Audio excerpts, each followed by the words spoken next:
presentation of Fox Sports. We are Baltimore. We are Arizona.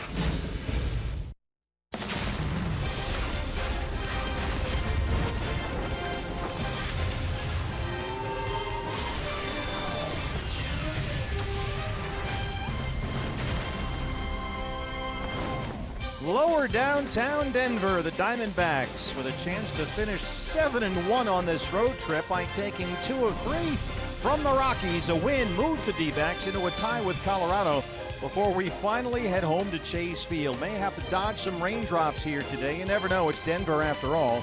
It's the Diamondbacks on Fox Sports Arizona. Good afternoon from Coors Field, and welcome to the broadcast. Steve Berthiaume and Bob Brenly along the way. The Diamondbacks looking to roll up a 7-1 road trip here. They've had 3 off days on this road trip, Bob, so a chance for Toy Lavello and Mike Butcher to maneuver the rotation a little bit, and Zach Godley winds up with the start here today. Yeah, Zach Godley has some ground ball pitches, which you love here at Coors Field, and all he's done is give the D-backs a chance to win every time he takes the ball. 6 of his last 7 starts have been quality. Part of the reason for that is the way he dominates the top of an opposing order. The 1-2-3 hitters for the opposition this year hitting a combined 108 against Zach Godley. Well, we've talked a lot in this series about the Rockies' rookie rotation. Their best one has been this guy, the 22-year-old Antonio Senzatella. He has been, for the most part, Coors Field proof this year. Yeah, 7-1 here at Coors with an ERA just over 3.5. Now, a lot of that is because he's getting almost 9 runs a game in support from his offense. That certainly doesn't hurt anything. Diamondbacks back over 500 on the road. How does a 7-1 road trip sound? Sounds good to us. We'll get it started in just a moment here on Fox Sports Arizona. It's the Diamondbacks in Denver. Arizona Diamondbacks baseball on Fox Sports Arizona is brought to you by Gila River Casinos. Experience winning like you've never imagined at the Gila River Casinos, Lone Butte, Wild Horse Pass, and Bequiva. By Jack in the Box and the Jumbo Jack, a home run for your mouth. By Santan Ford, we are Santan Ford. And by CenturyLink, connecting you to the power of the digital world.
Sports Arizona is brought to you by your Valley Honda dealer, where you get more standard features for less money. By Oregano's. Step up to the plate for a guaranteed home run at Oregano's, your neighborhood pizza joint, location statewide. By Gigablast Internet from Cox. Get ready for the gig life. And by State Farm, here to help life go right. Downtown Denver, cloudy skies overhead. The sun comes and goes. That's what's expected all afternoon long, as the Diamondbacks look to take 2 of 3 here at Coors Field. And the first pitch is next on Fox Sports Arizona.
To Denver, Colorado. It was sunny about 5 minutes ago. Now scattered rain. You never know. It's been changing off and on all morning long. There is rain in the forecast for later this afternoon, around 4 o'clock or so local time. So we've got at least a 3-hour window here. We should be good. Diamondbacks and the Rockies.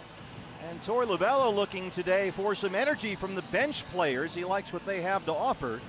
And so as we look at our starting lineup for the Diamondbacks, brought to you by your Valley Chevy dealers, Bob, it's the bomb squad in there today. Yeah, you want to grab your pencil and your scorecard, because this is not the normal lineup for the Diamondbacks. Jeremy Hazel Baker will lead it off in right field this afternoon. Nick Ahmed at shortstop, Paul Goldschmidt at first base, Jake Lamb across the diamond at third. Chris Owings getting the start at second base with Chris Herman in left field. Ray Fuentes in center. Jeff Mathis doing the catching for right-hander Zach Godley. Your Ram truck starter for the Rockies, the righty Antonio Senzatella, another Rockies rotation rookie. He's only 22 years old, 9 wins in his first 14 big league starts. Clayton Kershaw is the only National League pitcher with more wins right now. Yeah, this guy just ripped through the Colorado Rockies minor league system. He was 41-19 in the minors with an ERA under 2.5. He's pretty much duplicated those numbers with the exception of the ERA, which has climbed every month of the season. But this guy could be a handful first time the Diamondbacks have seen him.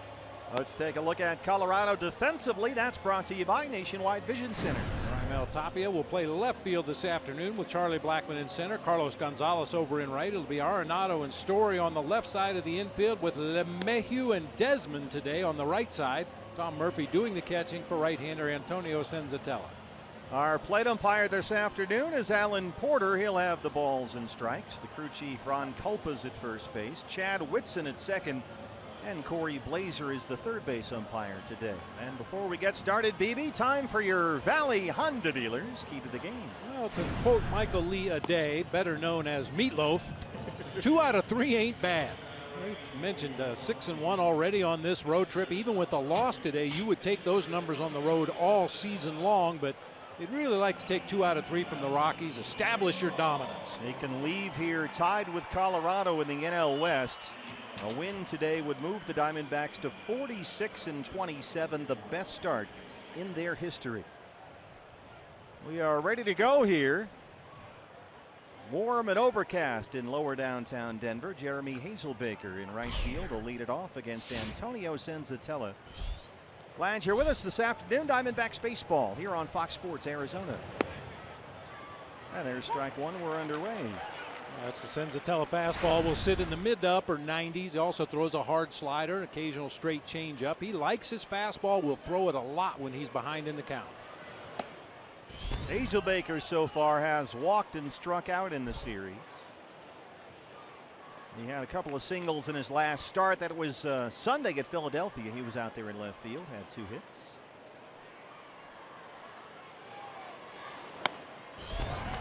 There's that Senzatella fastball, and it's 1-2.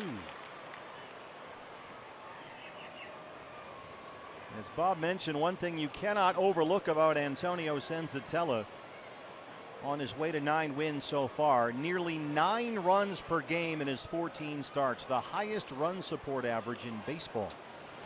He's been a very good pitcher, don't get us wrong, but that's certainly factored into the equation. Well, we've seen that for the Diamondbacks when they spot the starting pitcher to a big lead early in the ball game and then tack on runs as the game progresses. Pretty tough to lose. 2-2 to Jeremy Hazel Baker.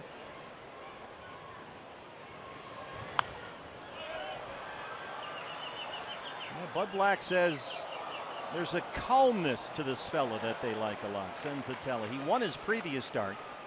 Beat the Giants here last Friday, but he gave up a career-high 3 home runs. And that's become a little bit of an issue for him lately. 6 home runs allowed in his last 3 starts. Yeah, over those last 3 starts, he's given up 19 hits and 12 runs in just over 16 innings of work. So whether that's more video scouting, you've seen a little bit more of the young man, at least on video, and the shine is off. Well, that's been one of the big questions about this Rocky start. Can this rotation loaded up with all these rookies pitch the way in the second half that they pitched here in the first half? It's a long season. It's a real long season, and we know from past experience here at Colorado, pitching at elevation, it tends to take its toll in the second half of the season. Hazel Baker shoots one foul down the left field line. A good at bat here by Jeremy to start us off. Yeah, not only that, but a lot of these young starters are pitching extremely well in the early going, but they're not working deep into ball games. So that's putting an undue strain on that bullpen down there for Colorado Rockies, and they will suffer for it in the second half of the season as well.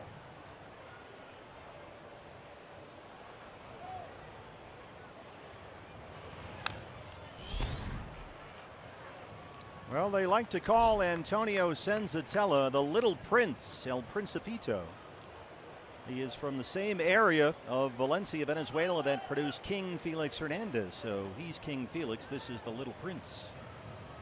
King Felix was his hero growing up.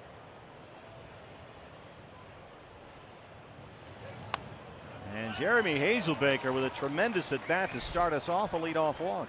Well, you know, that makes his skipper happy. We were down in the office talking to Torrey earlier today, and seemingly the same thing every day, talking about guys grinding out at bats, whether it results in a base hit, in this case a base on balls, or even if the guy makes an out. He likes to see those lengthy at bats, lay off the borderline pitches, put good swings on strikes. Nick Ahmed in the 2-hole today. 262, 6 home runs. He homered, walked, and scored twice last night, knocked in 2 runs.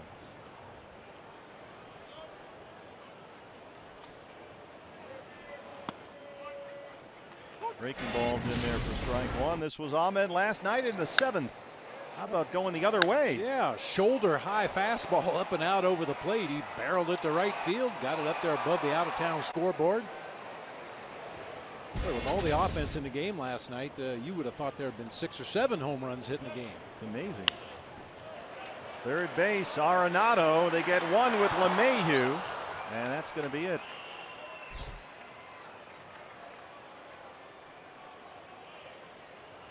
Chad Whitson signaling they recorded the out. He dropped it on the transfer.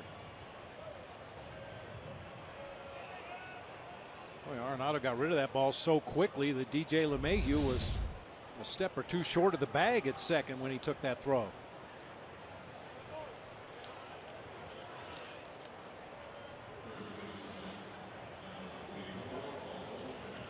So here's Paul Goldschmidt now.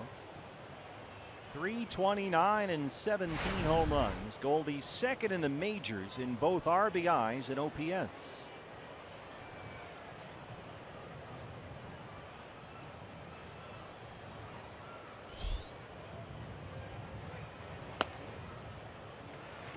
Happened to stick my head in the video room this morning when Dave McKay was breaking down some video of Senzatella, looking for those tells, looking for something his runners could get a jump over there at first base. And Dave did say this guy's pretty quick to the plate. And as you mentioned, he throws about 75% fastballs too, so he can be tough to run on.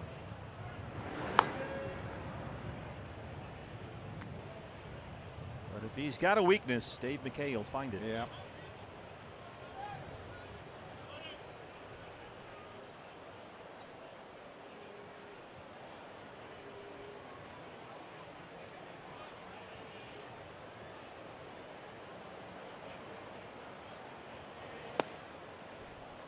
Goldie had a 3-hit night last night. He's doubled and homered in the series. He's scored 4 times. He's knocked in 3. Or pretty typical Paul Goldschmidt series.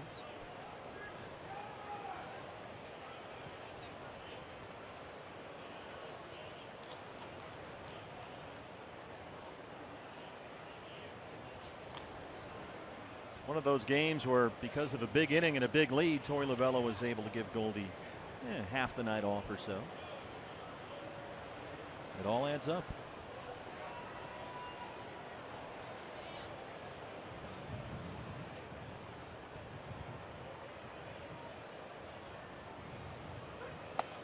One is a fastball that misses inside. 2 balls and 1 strike. Yeah, Torey actually stuck with some of his starters a lot longer than I anticipated in last night's ball game. Once it turned into a blowout, but even in his first year in the National League as a manager, Torey's seen enough games in this ballpark to know you don't pull the plug on your offensive stars just because you have a lead in the game. So he left Goldie and Jake Lamb in there a little bit longer than I thought he might. 2-2. Well, no lead is safe here, that's for sure.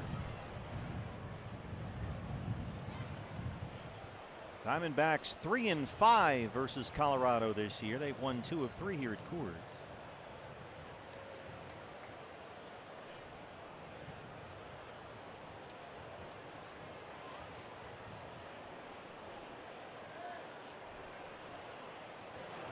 Two and 3 here at Coors Field. That's fouled straight back.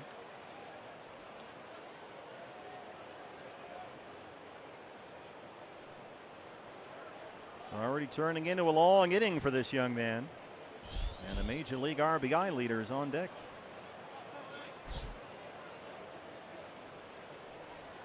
On the season, Senzatella has given up 12 of his 39 runs in the first inning. That's not uncommon for a young pitcher, not uncommon for any pitcher to struggle in the first inning and then settle in afterwards.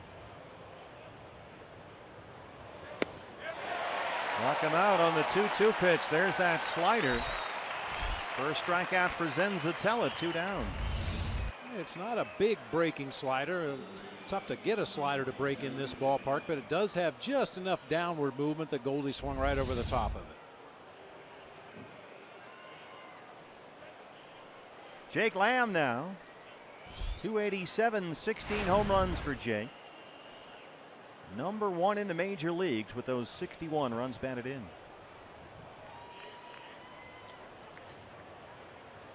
Ahmed at first, 2 outs. First pitch slider from Senzatella. Jake has 4 hits in the series. He doubled twice last night and knocked in 2 runs.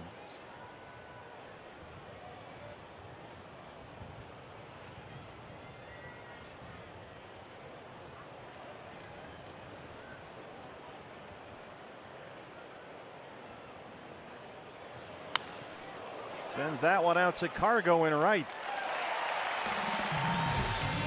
Scoreless first, Zach Godley coming up from Coors Field.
Rockies set for the bottom of the first inning.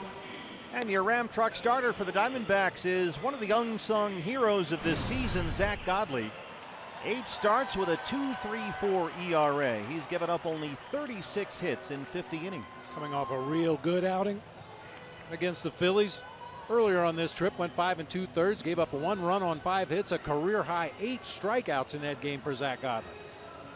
Your lineup for Colorado brought to you by your Valley Chevy dealers. Charlie Blackmon once again out in center field, leading off DJ Lemahieu at second base, Nolan Arenado over at third, Carlos Gonzalez in right, Ian Desmond moves in to play first base today, Raimel Tapia in left field, Trevor Story at short, Tom Murphy doing the catching for right-hander Antonio Senzatella.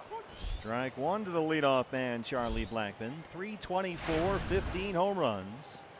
He leads the major leagues in both hits and total bases. He is having a sensational year, but Godley uses that curveball to jump ahead 0-2. Well, we've seen Blackmon chase a lot of breaking balls down and in, a lot of them in the dirt. Zach Greinke had him fishing all night long in game 1 of this series. Blackmon has singled and walked in the series. He scored twice.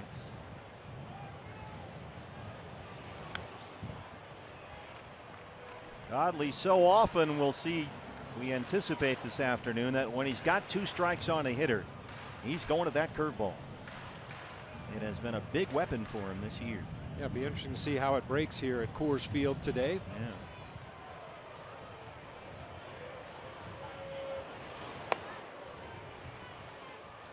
That was the cutter that got away from him just a bit.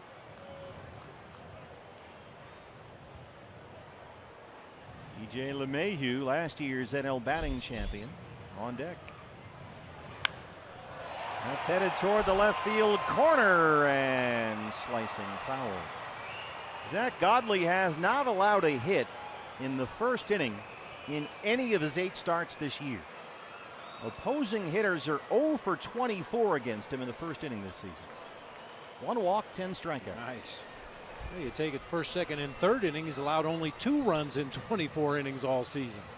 Fast starter. Yeah, remember against the Phillies in his previous start over the weekend, he struck out the first 4 batters he faced in that ball game. 1-2 on Charlie Blackmon.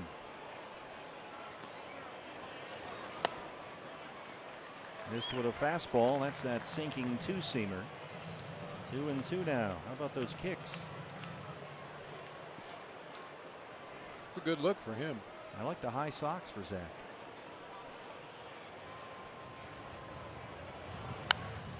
This is lifted pretty deep right center field. Hazel Baker backing up, looking up, and it's gone. Charlie Blackmon, a leadoff homer, his 16th of the year. And it's 1-0 Colorado. The first hit given up in the first inning all season long by Zach Godley. You know, partner, I think there's a misconception out there that if a hitter hits a home run, it must have been a bad pitch. Look at the location of this breaking ball.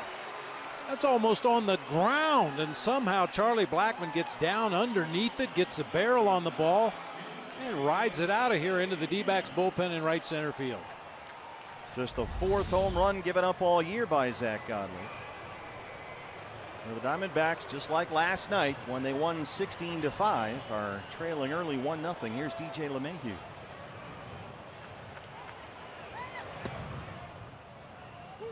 Yeah, that ain't fair, man. That shouldn't even count. Not supposed to hit home runs off pitches there. Upon further review, there's no way that ball should be hit out of the park. Can we challenge that? We should. 1-1. LeMahieu 4 hits in the series, all singles. Charlie Blackmon, as dangerous a leadoff man as there is in the game.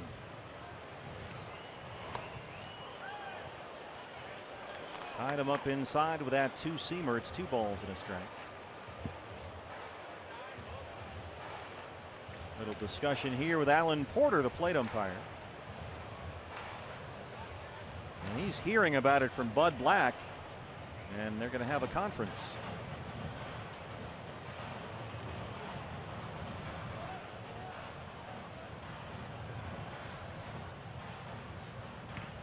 I'm not sure exactly what this is about.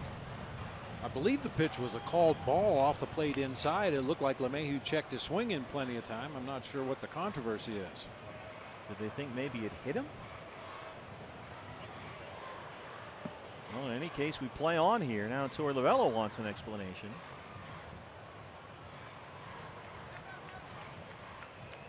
And LeMahieu steps back in with a count of 2 balls and 1 strike.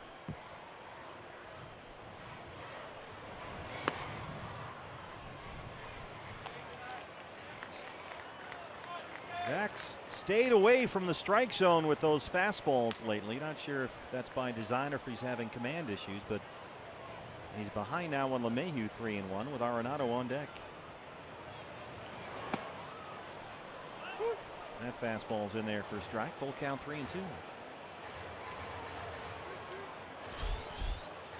Danger lurks.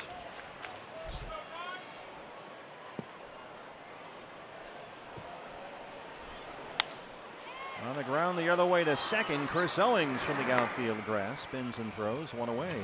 Let's take a look at the Diamondbacks defensively this afternoon. It's brought to you by Nationwide Vision Center. Ray Fuentes getting the start in center field. It'll be flanked by Chris Herman in left. Jeremy Hazel Baker over in right field. It'll be Lamb and Ahmed on the left side of the infield with Owings and Goldschmidt on the right side.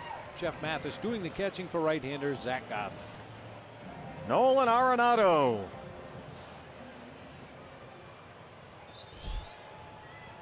Third in the majors in RBIs behind Jake Lamb and Paul Goldschmidt. Hitting .302 with 15 home runs. Takes a cut at that 2-seamer, and it's 0-1. Arenado leads the majors in extra base hits. He has doubled and tripled in this series and knocked in 4.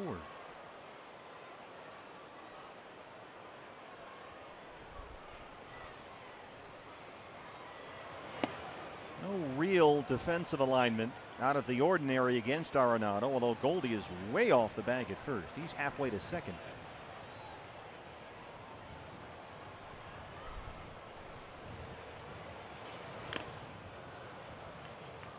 That one got Jeff Mathis back there, and it's 1-2. I'm sure opposing pitchers aren't exactly crazy to see this, but I love to watch Arenado as he's waiting for the pitcher to deliver the ball. He's so anxious. His feet are moving, his hands are moving, he's gritting his teeth, creeping up on home plate. No, he didn't go. That's Ron Culpa, the crew chief down there. Well, he's so intense, it just comes out of his pores. Yeah. A hitting coach in the minor leagues, he used to call guys like Arenado hungry to hit. That's what keeps him alive, these at bats. He's starving. 2-2. Well, feed the beast. He dunks it into right center. One-out single for Arenado will bring up Carlos Gonzalez. A little bit of a closed stance, and he closes it up even more as that ball's on its way, which allows him to cover that outside corner of the plate. Zach tries to throw a cutter out there on the outside corner, and Arenado gets enough of it to dunk it into shallow right center for a base hit. Well, it's his first Coors Field start, and now he's given up 2 hits in the first inning. Gonzalez, 224 and 6 home runs. He's got 3 hits in the series. He's doubled and homered. 3 defenders on the right side of the infield. Breaking ball misses. It's 1-0. Lamb all by himself on the left side, halfway between second and third. Ahmed, the shortstop, behind the second base umpire, Chad Whitson.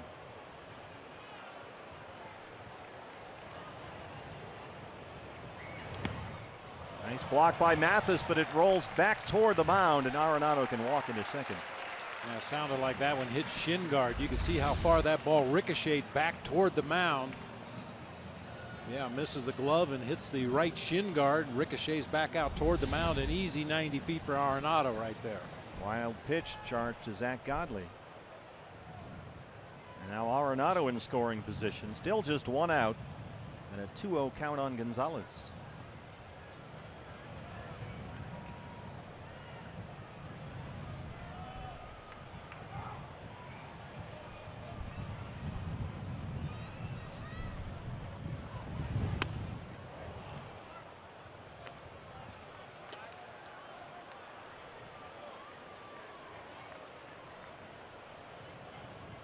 You can hear the wind rustling in our field microphones. Gusting pretty good right now. Blowing across the field from the right field corner toward the left field corner.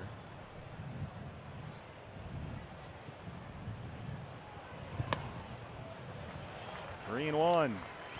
Yeah, the first 2 games of this series, the wind was blowing the other direction from the left field corner toward the right field corner, but has completely turned around today. Might help the right-handed pull hitters a little bit if they get the ball in the air to left field. Well, Zach Godley working hard in this first inning, 22 pitches, and he's only recorded 1 out. 3-1 to Cargo, broken bat by Godley. Tough play for Ahmed, and he got him at first. Arenado's halfway home at third, and he's back just in time.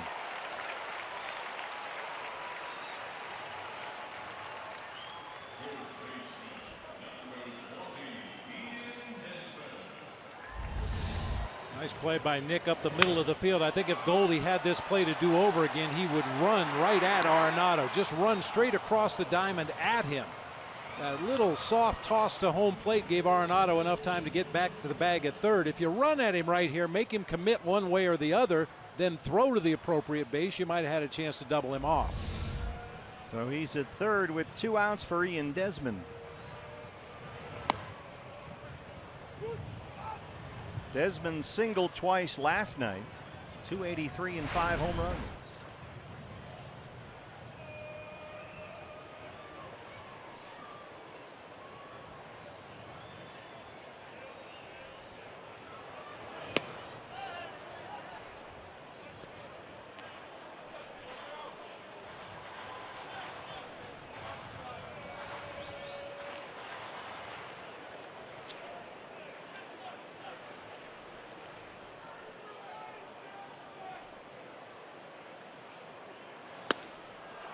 Zach Godley gets the strikeout. The Rockies get the early lead. We'll go to the second. Diamondbacks trail it 1-0.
Blackmon.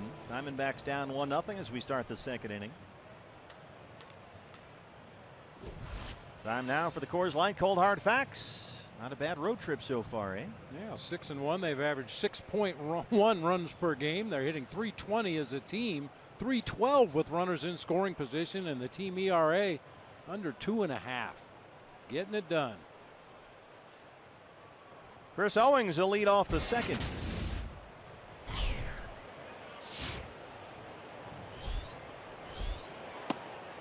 Sun starting to peek through the cloud cover now. CO the start at second base today. .293, 8 home runs. He singled and had an RBI Tuesday night. He had the night off last night. Boy, in game one of this series, they just pounded Chris Owings inside with fastballs all night long, either on the corner or farther inside.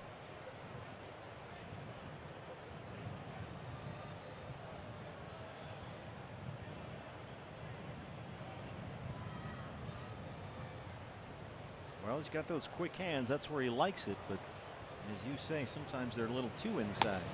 Would you say if a guy's a good low ball hitter, throw it lower than low? If he hits it inside, throw it in. You're going to probably get the swing you're looking for, and because the pitch is so far off the plate, it's more than likely going to be a jam shot. And if you do hit it hard, you're probably going to pull it foul down the third base line.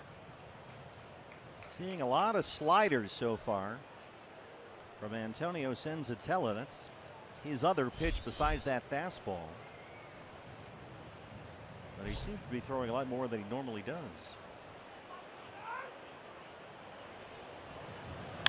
3-1 is in the air, left center.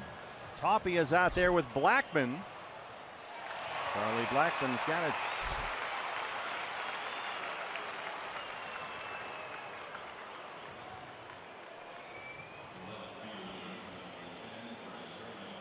Chris Herman in left field today.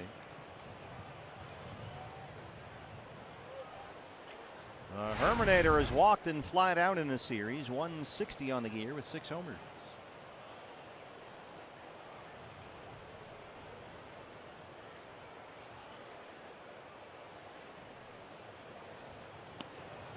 Rockies put the shift on against Chris. They'll leave Arenado all by himself on the left-hand side. It has to be tempting for Bud Black to do that all the time. Just leave Arenado on the left side by himself. Take everything. Well, that's one time where you don't worry about, okay, when we shift, who goes where. Arenado's fine all by himself over there. 4 years in the big leagues, 4 gold gloves. A rare Senzatella changeup that time. 1-2 on Herman. His changeup actually at times will have cutting action into a left-handed hitter. Most right-handers changeups, if it has any movement, it's down and away from a left-handed hitter. Herman fights it off and dunks it into shallow center.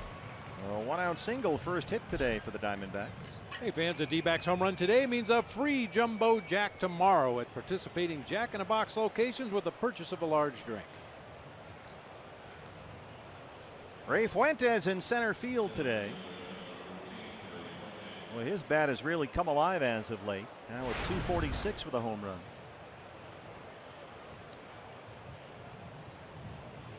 Ray really hustled and beat out an infield single in the game last night. That was in the 9th inning of a blowout. He was really busting it up that first base line. So he's now got a 3-game hit streak going. Another first pitch slider from Senzatella. He's really trying to mix up his look against the Diamondbacks. A guy that throws 75% fastballs. A lot of sliders so far.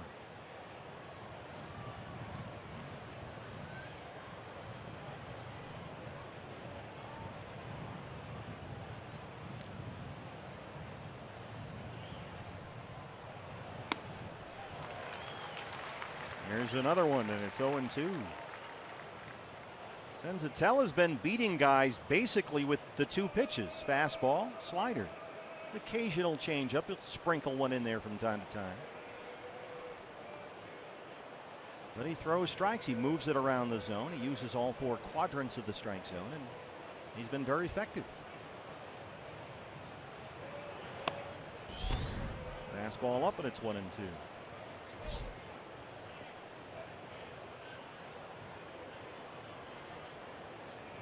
It was Ray Fuentes' 10th inning homer that won Sunday's game in Philly, his first career home run. Came on Father's Day. That was a nice touch for him. Dad got the souvenir baseball.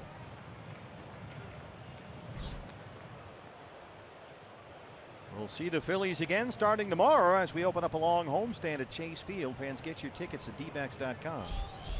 4 against the Phillies, 3 against the Cardinals, and then 3 more against these Rockies coming up next weekend.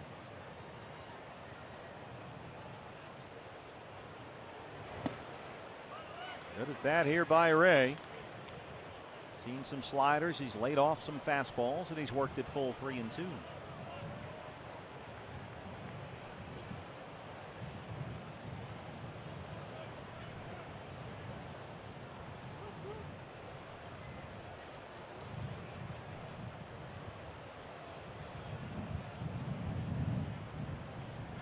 Herman takes off, and he hits it right in the vacated space just by a diving DJ LeMahieu. Chris Herman is in at third. Another base hit for Ray Fuentes. Very well placed that time by Ray Fuentes with Chris Herman on the move. And with Desmond holding the runner at first base, enough of a hole on that right side for Fuentes to sneak it through, putting Diamondbacks at first and third. Hopefully the start of another 4th inning that we saw last night. First and third, first and third, first and third. Boy, LeMahieu for just a minute leaned over and took 1 step towards second base, and that 1 step was the difference on that ground ball. So a chance for Jeff Mathis to run the corners with 1 out. 159, 2 home runs. Jeff was 0 for 3, couple of strikeouts in his start behind the plate here Tuesday.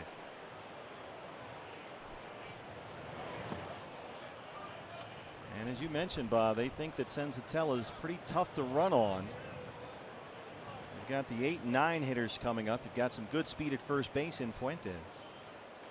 Yeah, I've had the stopwatch on Senzatella a couple times with a runner at first base. He never was over 1.2. He's very quick. He comes to a quick set and delivers that ball home.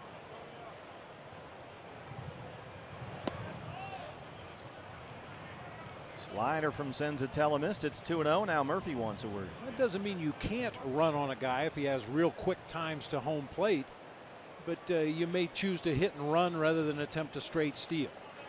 You may bunt and run instead of trying a straight steal.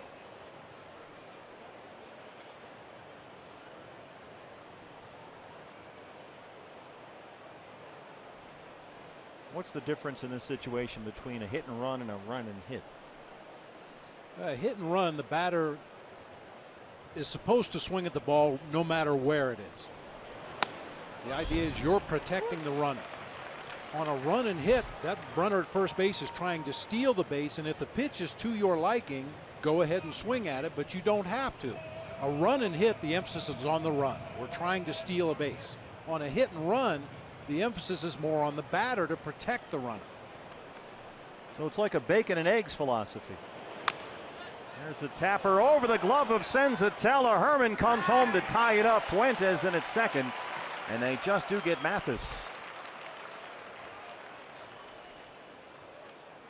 Couple of well-placed balls in this inning. Ray Fuentes snuck one through into right field to put runners at first and third, and then a little bouncer over the mound by Jeff Mathis ties the ball game.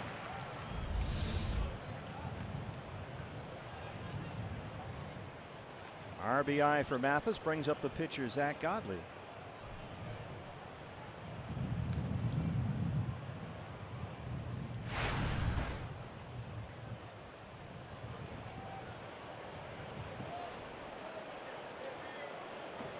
Tack on run down there at second with 2 outs. Most of the damage that came in that big 10-run 4th inning last night came with 2 outs. And one of the big hits, I was going to say, Taijuan Walker had an RBI base hit in that 4th.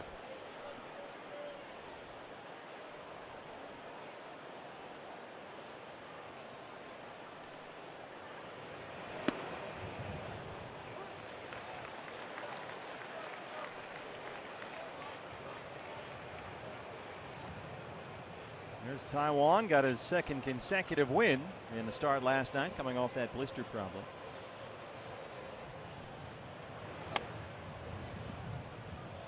Hard slider in, 1-2. What do they always say? The best thing to be in baseball is last night's winning starting pitcher. Nothing like it. Just put on sunglasses and chill in the dugout all day. Put on your sneakers and your shades.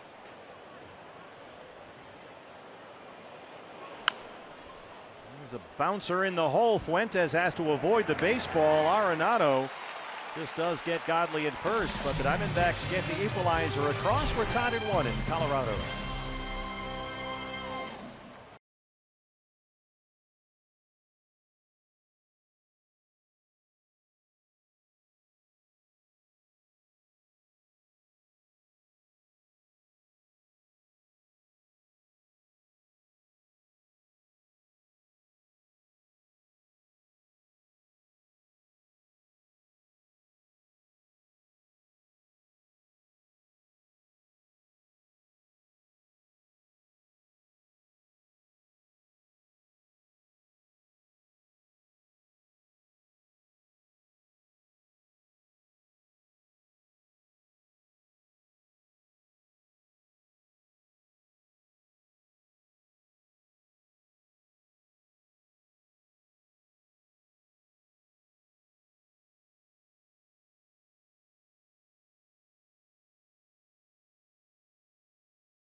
The rubber game of this 3-game set for the bottom of the second inning. But before we get going here, let's take a look at the Unlimited Baseball Break. It's presented by T-Mobile. Kyle Schwarber, baby. The Cubs sent him to the minors. How about that? Freddie Freeman, they're thinking about maybe moving him to third because Matt Adams, big city, has been so good at first base since they picked him up from St. Louis.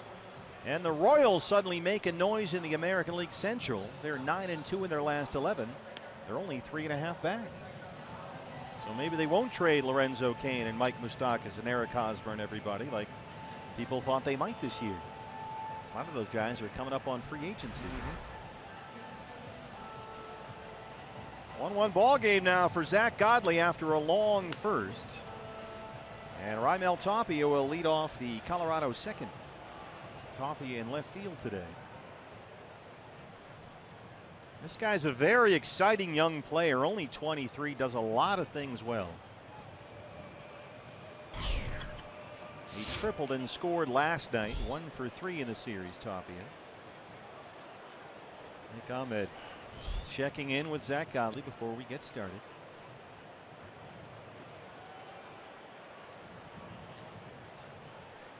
Of course, Zach ended the top of the inning with that ground out, so he just needs a few more minutes to get himself situated. Now we're set to go. Tapia squares to bunt, hits it foul. This is a guy who's red hot right now, hitting .341 on the year. He's only played 20 games. But over his last 7, he's got 12 hits and 22 at bats.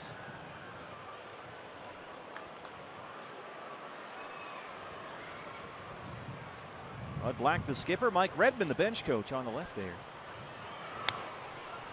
Right to Goldie at first. Good guy to keep off the bases right there. Blazing speed. Yeah, he hit a triple. And somebody put a clock on him, as they do, a triple off Randall Delgado in the 7th inning last night. The StatCast folks did. Boy, and his time going home to third was right at the top of the list. He can really run. You know, and watching him finish that triple last night, he kind of staggered into third base. He probably could have run a better time. I believe it. Trevor Story, the shortstop.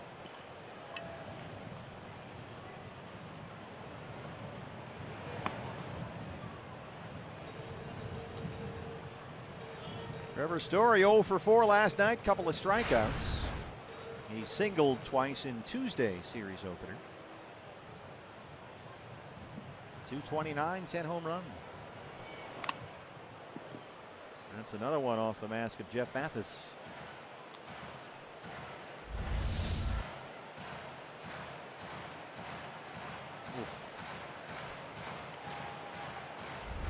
That's the kind of hit on the mask that knocked the plate umpire Andy Fletcher out of the ball game last night. Yeah, Andy tried to stay in the game, but in the next inning had to switch umpires. So Fletcher and Joe West have moved on from this crew for the series finale.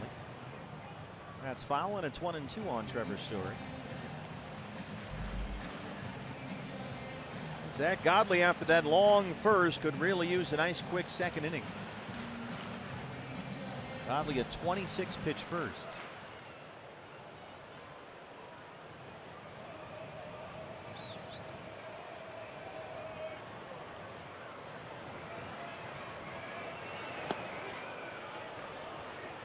Here's that curveball again, his favorite pitch with 2 strikes. Story lays off, and he's even 2-2.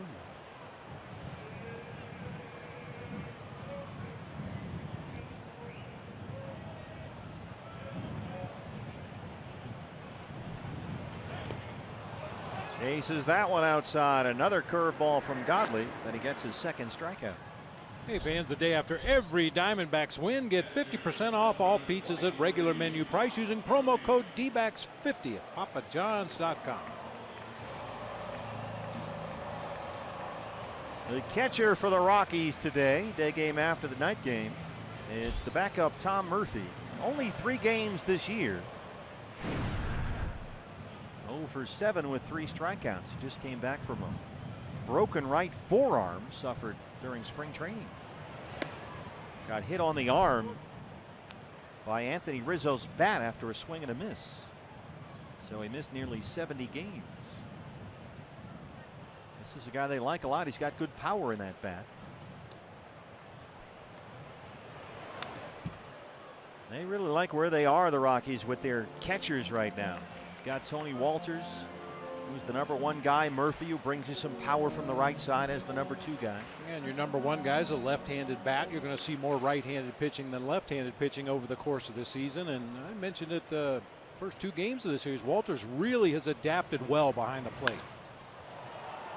This is in the air to shallow right center. Fuentes is coming in. And Zach Godley has retired 5 in a row. 1-1 ball game here at Coors.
Coors Field.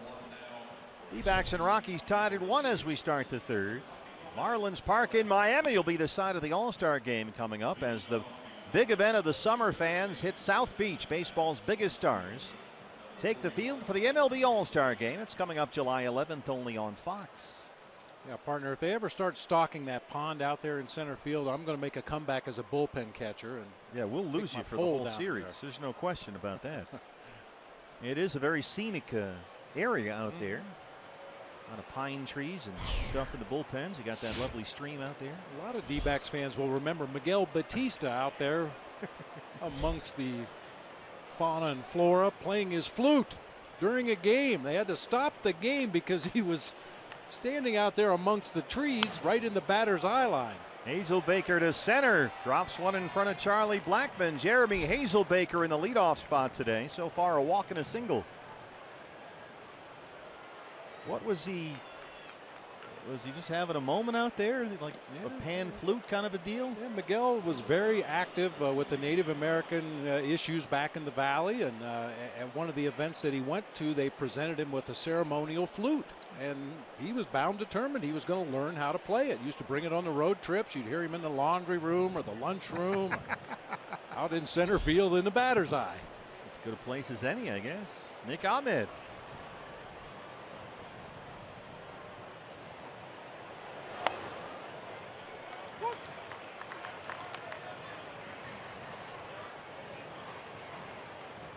Nick Ahmed really does well in this ballpark. Most guys do. It's Coors Field after all, but he's hit safely in 10 of his last 11 games here. And he's a .367 career hitter at Coors Field. He's homered here twice, including an opposite field homer last night. Little tapper. Arenado, no problem. He is so smooth down there. It's almost not fair. Well, it's a statement as to how good Nolan Arenado is. When he does make an error, it catches everybody in the world by surprise. I mean, that's not an easy play. Bare hand throw all in one motion to get a fast runner at first base by a couple of steps. This guy's a special player. There's no getting around it. So now Murphy out to the mound. They have a plan here for Goldie with a Hazel Baker at second and 1 out. Goldie struck out his first time up. But now he gets his second look at the rookie, Antonio Senzatella. And that made a huge difference in the game last night for the Diamondbacks against rookie Jeff Hoffman. Goldie belts it into center.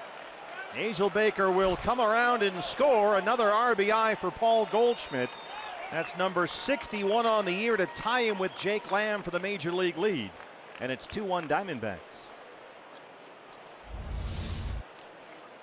First pitch slider up in the zone. Goldie bangs it right back where it came from. Boy, he's going out of his way here, Bob, it seems, to throw sliders early in the count against these D-backs hitters. Yeah, which is totally against what he's done all season long. He's had great success pounding that fastball in there against opposing hitters, but kind of going away from his program here today. So Hazel Baker gets the leadoff single. Ahmed is able to move him over to second. And Goldie drives him in. Now here's Jake Lamb. I think the Rockies are going to appeal that Jeremy Hazel Baker missed third base. Let's see. Arenado is standing on the bag at third. He'll come set, step off the rubber, check it first, and then throw across. And he's called safe by Corey Blazer, the third base umpire. Jeremy really cut the corner hard, which is what Dave McKay and Torey Lovullo like to see the D-backs base runners do. And Bud Black apparently thought he cut it a little too short and didn't make contact with the base.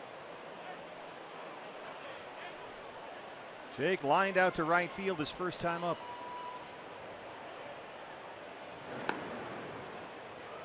Now here's Jeremy Hazel Baker making his way around third base, heading toward home. Might be kind of tough to tell from this angle, but just does clip the inside corner of the bag with the left foot there, I think. Well, now we've played on, so yes, he did. 0-1. There's a first pitch four-seam fastball that time from Senzatella.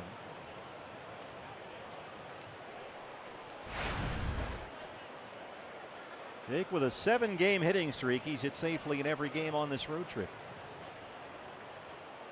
Doubled twice last night.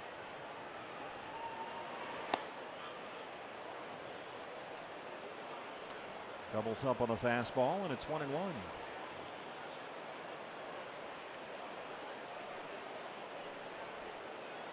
Diamondbacks will play the Phillies when we get back to Chase Field tomorrow. The Phillies beat the St. Louis Cardinals 5-1 today. Tommy Joseph, Valley resident, hit his 11th homer. Freddie Galvis also homer for the Phillies.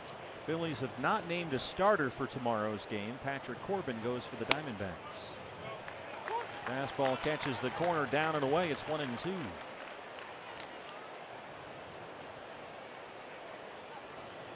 We'll see Ben Lively pitch for the Phillies on Saturday. Former D-back Jeremy Hellickson on Sunday, and Nick Pivetta gets the start Monday.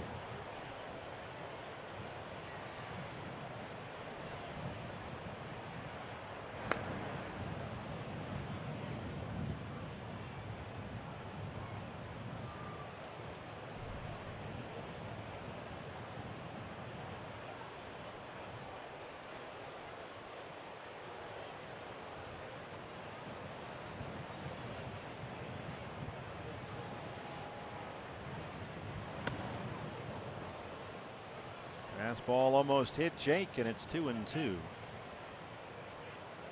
Senzatella, when asked what he believes is the reason for his remarkable rookie season, said breathing. Because he admits he does get nervous with runners on base, but he's already learned that you've got to keep it simple. So on the mound in these situations, he tells himself, breathe and then throw a strike. And that's pretty much what he's done, except right there, it's full 3-2. Good advice for a 22-year-old in the big leagues. Yeah, breathing helps. It's We've really hard to compete if you don't breathe. It's true. We've seen Robbie Ray do that, or he takes a sort of that big deep breath and does that thing with his lips. Yeah, I mean, we're having a little fun with it, but yeah, it's controlling your heartbeat, controlling your breathing out there on the mound. Don't let yourself get too overly excited. Now that stood out to Bud Black in spring training this year with Senzatella. He said, you know, there's just a calmness with this guy that they really like.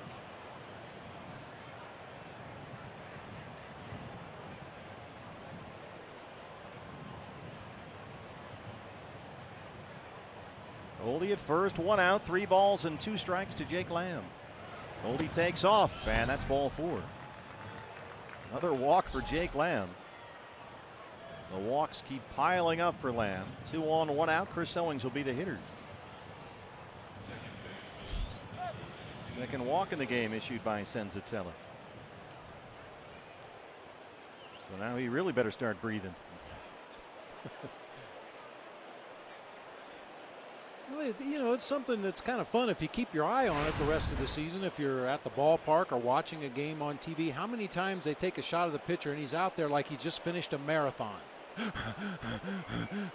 You know, you're throwing one pitch every 30, 45 seconds.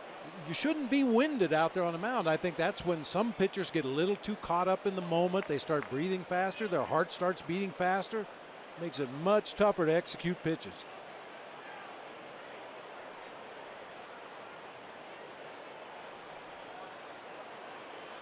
Owings flying out to center his first time up. Well, Bud Black made a lot of sports analogies with Senzatella. He said, you know, there's certain quarterbacks when it's 3rd and 12, fourth quarter, 4 minutes left, they complete the pass. Or with 2 minutes to go, the guy pulls up for a 20-foot jump shot. He makes it. Senzatella, they believe, is one of those guys. He's got sort of this innate instinct about the moment and the situation, and he's able to handle it. Fastballs for a strike, and it's 1-1. I was talking about Dave McKay looking at the video of Senzatella earlier today. A lot of times a pitcher will be quick with a runner at first base that might steal, but when you get a runner at second, they really slow down their delivery. That's not the case with this young right-hander. He is still very quick with his delivery with a runner at second. Goldie at second and Lamb at first. CO belts it deep left field. That ball is gone. Chris Owings, a 3-run homer. That's number 9. And suddenly the Diamondbacks have opened up a big lead here in Colorado.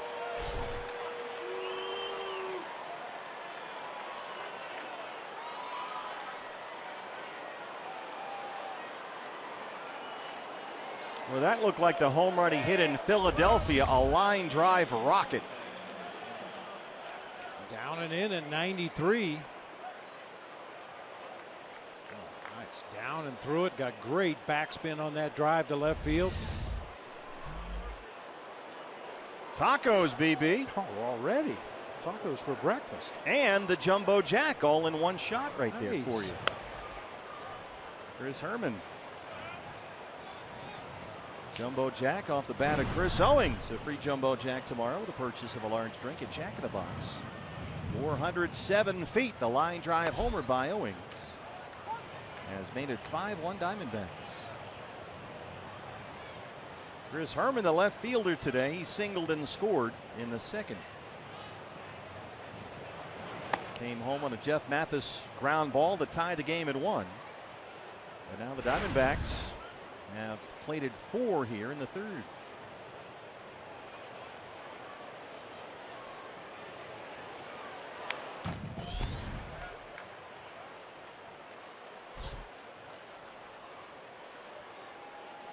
Senzatella already at 60 pitches, 37 for strikes. Chris Owings. CO's now got an 8-game hitting streak.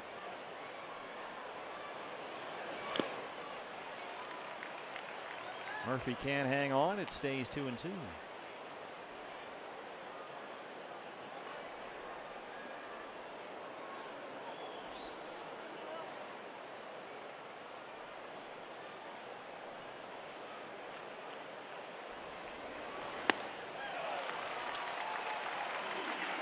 Well, Coors Field is Coors Field, so I feel a lot better about last night's 10-1 lead than you do about this 5-1 lead, so no need to stop now. I think the Diamondbacks have learned their lesson here at Coors Field over the last few years, over the history of this ballpark. Everybody has learned that, as you said, no lead is safe. Keep adding on every opportunity you get. Fuentes singled his first time up to start today in center field. It's a Herman, Fuentes, Hazel Baker outfield for Torey Lovullo today, left to right.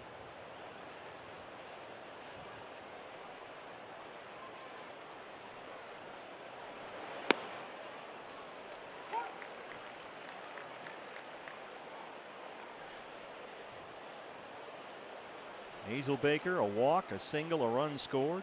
Owings, a 3-run homer. 5-1 D-backs. 1-2 on Fuentes. Another slider from Senzatella.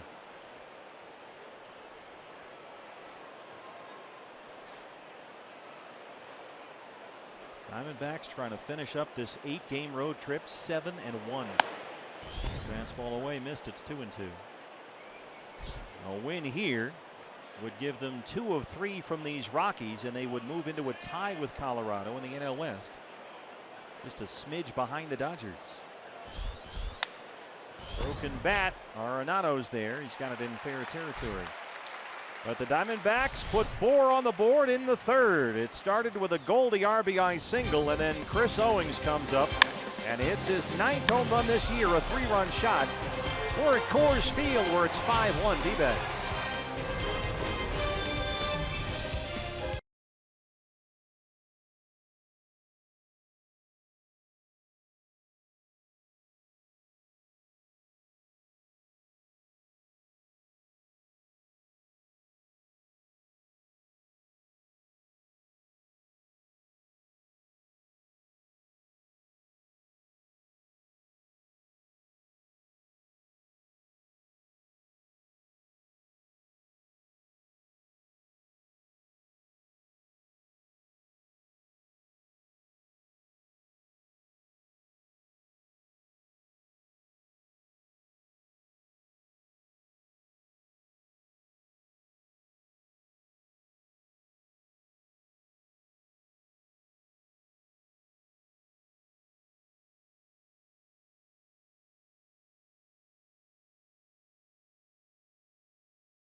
Antonio Senzatella, the Rockies pitcher, leads it off for Colorado. And boy, how things have suddenly changed for Zach Godley out there.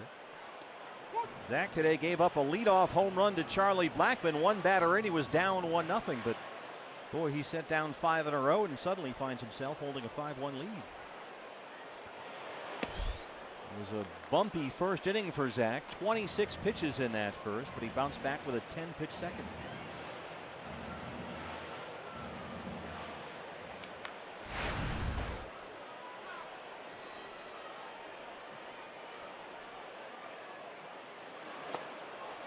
And he's got his 3rd strikeout.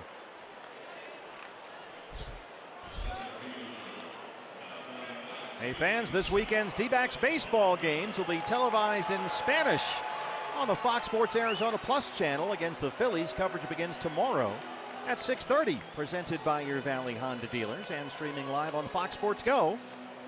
To find the Plus channel listings, visit foxsportsarizona.com. There's our crew right now. The great Oscar Soria handling the play-by-play duties on the left there. I don't know who that other guy was. Just kidding. That's the former mayor of Benson, Arizona. That's right. How'd that go, by the way, when he was mayor? I think there were a few investigations. Not really sure. Blackmon homered to drive in the only Rocky run so far.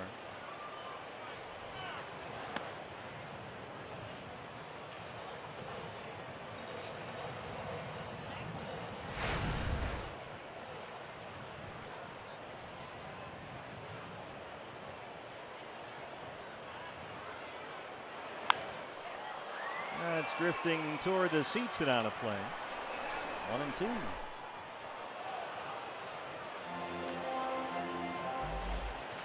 Zach Godley coming off a no decision in his previous start. That was Saturday in Philly. A 5-1 D-backs win. It was 1-1 until a 4-run 7th, so Zach didn't factor in the decision.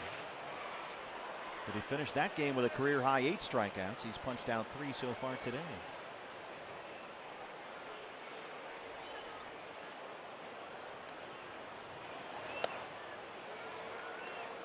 That's that cut fastball. Zach has really changed what he throws this year. He used to throw that cutter a whole lot, but this season he's thrown it less than half the time that he threw it last year.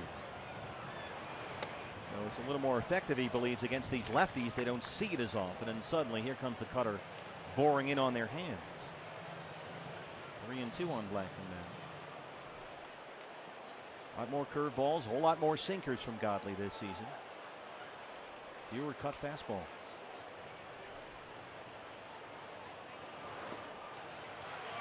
Into the curveball that time. Blackmon lays off, and there's the first walk issued by Godley today.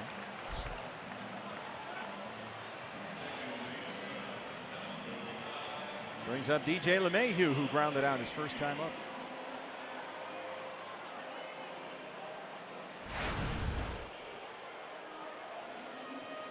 We talked about it in the first couple games of this series. Bud Black doesn't push a lot of buttons with the guys at the top of his batting order for obvious reasons. He's got a bunch of guys that can hit the ball out of the ballpark, and he doesn't want to run into outs. But DJ Lemahieu is a guy that handles the bat extremely well. Most of his hits come to the right side of the field.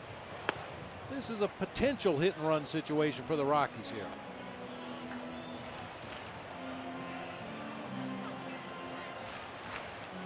Yeah, Lemahieu only pulls the ball about 25% of the time, fewer than just about any hitter in the game.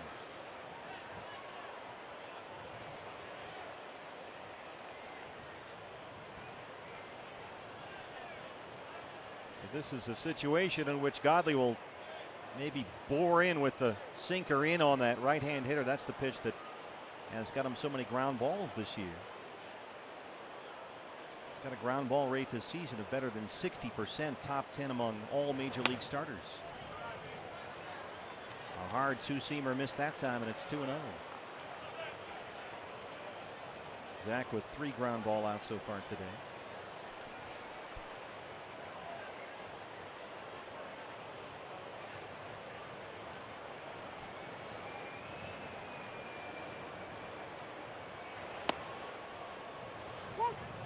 Digging with that two-seamer to the right-hander. Caught the strike zone that time. It's 2-1.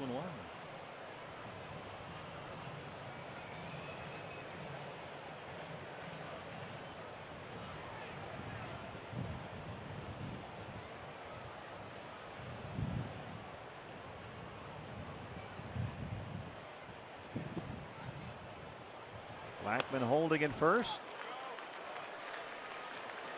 That fastball's up and Godley's behind. 3 balls and 1 strike. This is where things can get away from you quickly with Arenado on deck. He walked Blackmon, now 3-1 on Lemahieu.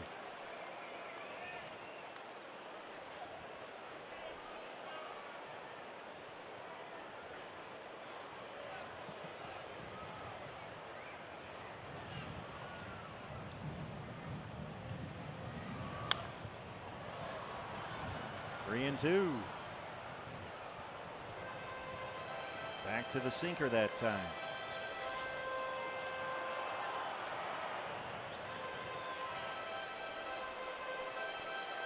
Now this is the pitch where he likes to throw the curveball. He tried it on Blackmon but missed. Here comes the 3-2 to LeMahieu. Blackmon holds it first, and LeMahieu got a fastball that time and fouled it off.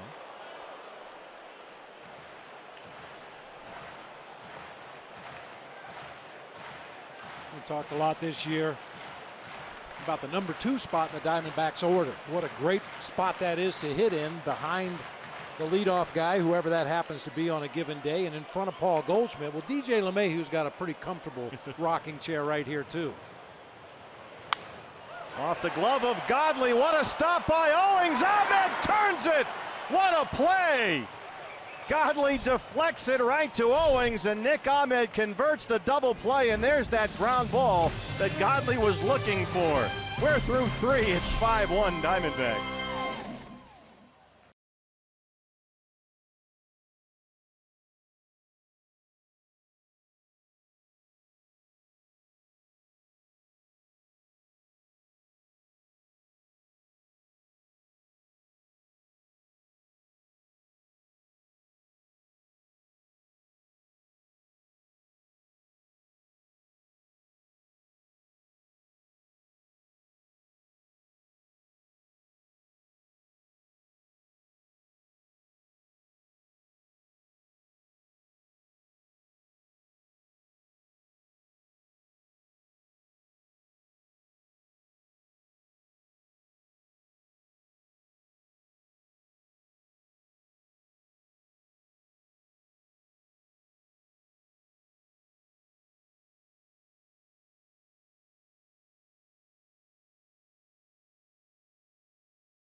I want to flash back to a couple of things that happened to him last night, and some reactions from manager Torey Lovell on a swing and a miss. You might recall the pitch that he took off the wrist that downed to home plate umpire Andy Fletcher. Everyone said afterwards that the heart skipped a beat just watching that. Torey Lovell went out of his way to say, you know, there's a time and a place. There's a ground ball base hit. Jeff Mathis a base hit. He knocked in the Diamondback first run, so a good day for Jeff here. Indeed. You know, time and a place for pitching inside, but certainly not up and in on a guy like Chris Iannetta, especially after what happened. But you also might remember late in the game when he rolled his ankle out at second base, and this was that play, and remember when Torey Lovullo went out to talk to him, and this is what I love about Chris Iannetta and the way he goes about his business and plays his game. The first thing he said to Torey when Torey came out, "I'm sorry you had to come out here." Oh, man. And guys, I will tell you, there's so many great stories about this team, the starting pitching, the entire pitching staff. There's a bunt foul and all the offensive exploits. But I think maybe when this season is all said and done, we look back, it's that the triumvirate of the catching core that really feels like it's the foundation and the heartbeat of this team in so many ways, the way they go about their business. Well, we're not even to the All-Star break yet, and I know a lot of our fans watch other games around Major League Baseball, and those teams that are running those catchers out there on a daily basis, you're going to start to see some production drop off. That's obviously a physically grinding position back there behind the plate, but also mentally getting your pitcher through a ball game, executing a game plan according to the advance reports. And I kind of like the idea of splitting it up between the three guys. Godley gets the bunt down. Senzatella has one play. They move Mathis along. And, you know, Iannetta has brought, first of all, he's a very good defensive catcher. And he's had very good pitch framing numbers over the course of his career. But Mathis has brought some outstanding pitch framing. And that's the thing we heard a lot about this spring and this winter. But if you want to read more about what Mathis has brought to the Diamondbacks, there was a terrific article by Steve Gilbert on the D-backs page at MLB.com talking about pitch framing and what a massive improvement the Diamondbacks have had this year versus last year with these two guys. There just seems to be no nonsense about any of those guys behind the plate. And I think it's translated to the staff too. That rotation just feels that way to me, just watching the way they interact and the way things go. Last year the Diamondbacks were 28th out of 30 teams in pitch framing, which is getting borderline pitches or pitches that were just outside the strike zone called for strikes. Now they're number 2. So it's a pretty big improvement, 28 to 2. From one end of the spectrum to the other. So Steve wrote a nice piece about that. You can read it at MLB.com, Diamondbacks page.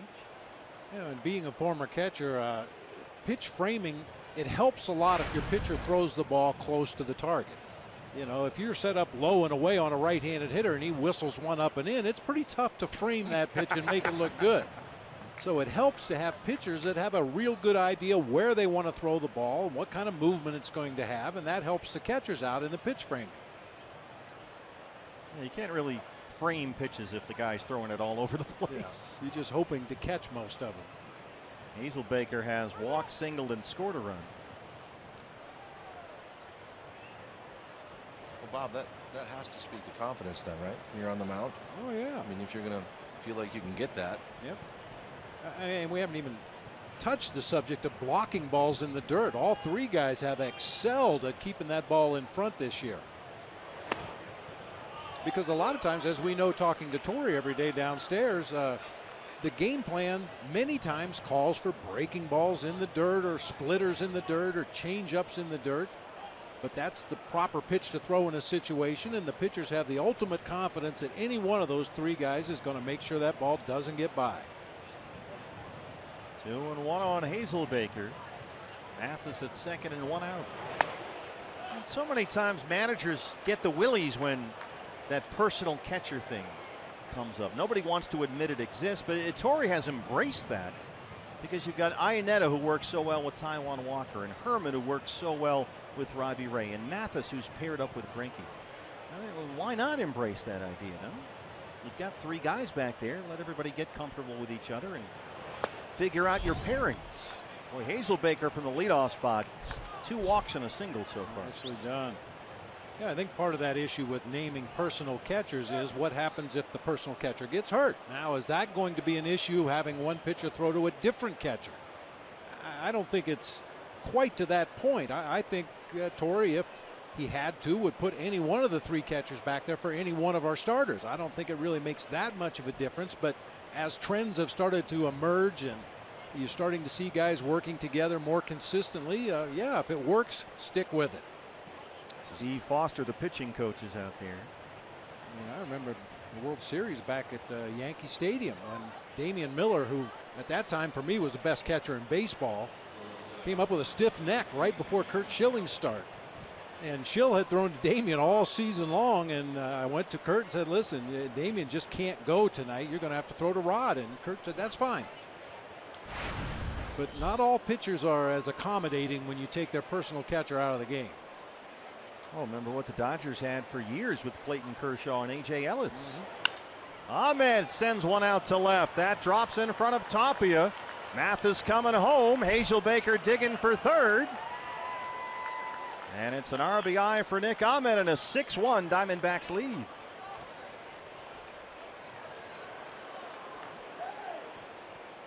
He's kind of soft served it out there into left center field. Well, I love the base running by Nick Ahmed. He realizes that the first baseman is going to be the cutoff man on this play. Ball is stroked out into left center field. Nick realizes there's nobody here at first base. I'm going to go halfway, and if they mess that up at all, I'm going to advance into scoring position. Eventually, the Rockies got it safely back into the infield. Nick had to turn and hustle back to first base, but that's just good, aggressive, intelligent base running, knowing where the defenders are. Now you've got the co-leaders for the Major League RBI title back-to-back here with one out and runners in the corners and a run in.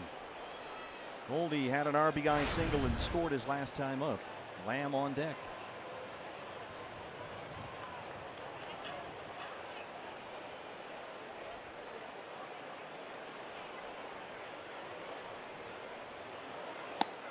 Paul Goldschmidt now with a 9-game hitting streak. During that streak, 4 doubles, 4 homers, and 14 RBIs. He's so relentlessly consistent that, and you brought this up a few times, we almost kind of overlook what he does, which is mind-boggling when you look at the numbers. Kind of take it for granted. He's just been so consistent for so long. Like we were talking about Arenado defensively at third base, it's a shock when he makes an error. It's a shock when Goldie doesn't come through with runners in scoring position. Senzatella now at 80 pitches, 50 strikes. Scott Oberg warming up in the Rocky bullpen. Diamondbacks handed Jeff Hoffman his first loss of the season last night. And now another Rockies rookie is on the ropes here. So Oberg pitched in the series opener Tuesday, worked 2/3 of an inning. Goldie's ahead, 2 balls and 1 strike.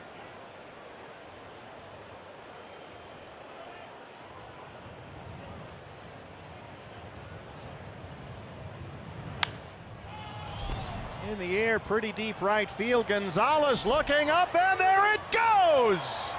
Paul Goldschmidt, the 3-run homer. That is number 18.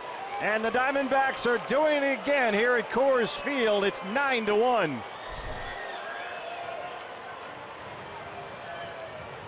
Well, it is the 4th inning. We might just be getting started. Goldie's second home run in this series. Yeah, another ball that didn't sound that great off the bat. Goldie got the barrel on it, though, hit it high in the air to right field. We talked about the wind blowing from right to left. I thought it might knock that one down a little bit, but Goldie able to get it way up there in the bleachers in right. Jake Lamb. So Goldie with a 4 RBI day so far. He's up to 64. Jake so far has lined out to right, walked, and scored a run. Yes, he went, says Corey Blazer at third. 0-2.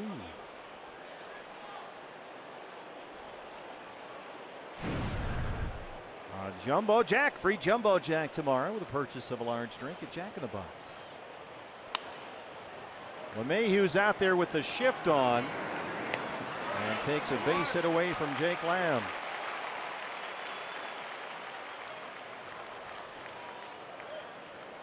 I'm sure there's some good-natured competition for that RBI lead in the major leagues between Goldie and Jake Lamb. It's not really fair, though. Goldie cleans the bases. Jake's got nobody to drive in.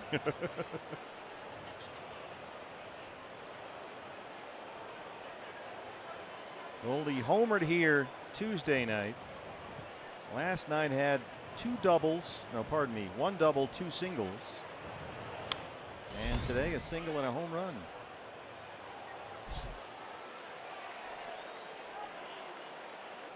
Here's Chris Owings, who homered his last time up, a 3-run shot, his 9th of the year.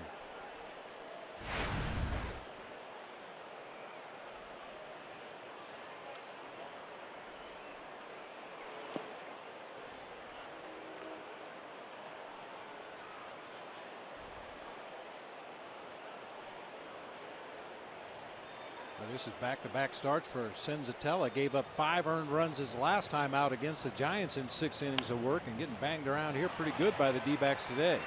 And he retires Owings to end the inning. Diamondbacks score 4 in the 3rd. They add 4 more in the 4th. Paul Goldschmidt goes the other way, his 18th of the year. And in the bottom of the 4th in Colorado, it's 9-1 Diamondbacks.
Lead the Rockies 9-1. Coming home after this one, fans. Enjoy afternoon baseball at Chase Field with matinee pricing on your tickets. We start Monday, June 26th. A matinee against the Phillies, 12:40 start at Chase Field. And then the Cardinals on Thursday the 29th. Get your matinee tickets right now, dbacks.com/matinee. Nolan Arenado leads off the Colorado 4th against Zach Godley. Arenado singled his first time up. 9-1 Diamondbacks. 9 runs on 8 hits.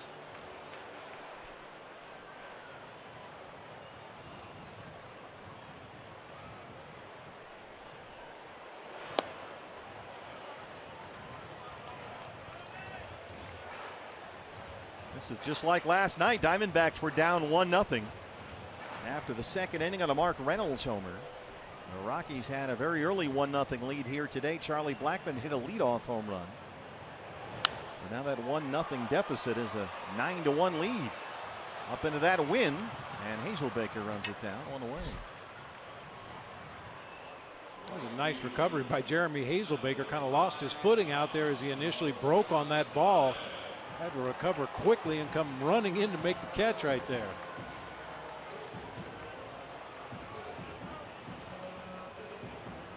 Sky's starting to get pretty gray again over us at Coors Field. There is some weather in the area expected around 4 o'clock local time, but that forecast here mean nothing. It's exhausting. Cargo. I know you've got all your equipment over there. What do you see? Lots of clouds. Don't see anything real threatening. They might get a sprinkle or two, but I don't think it's anything that should stop play for any amount of time. You know, weather reports in Colorado are a lot like lines on the roads in New York. Nobody pays any attention. They're just suggestions. It never fails. Whatever the weather is when you walk from the hotel to the ballpark, it will be the opposite of that during the game. As Gonzalez strikes out. 4 strikeouts for Godley, 2 down in the 4th. Here's Ian Desmond, who struck out to win the first.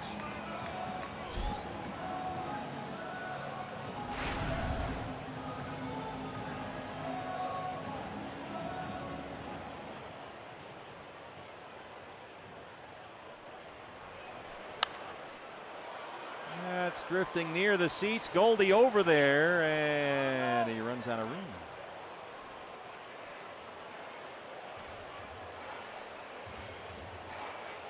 Ian Desmond's first year with the Rockies after signing that $70 million free agent deal. And he's hitting over 300 at Coors Field this year, at least coming into today. But he hasn't really taken advantage of this ballpark the way you thought that he might. He's down 0-2. I mean, at home he's getting just over a 30-point bump from his batting average on the road, but he's only homered once in this park all year. Boy, go figure. And what's really odd is that in 22 games at Coors he's played this season with the Rockies, he's got only 4 extra base hits.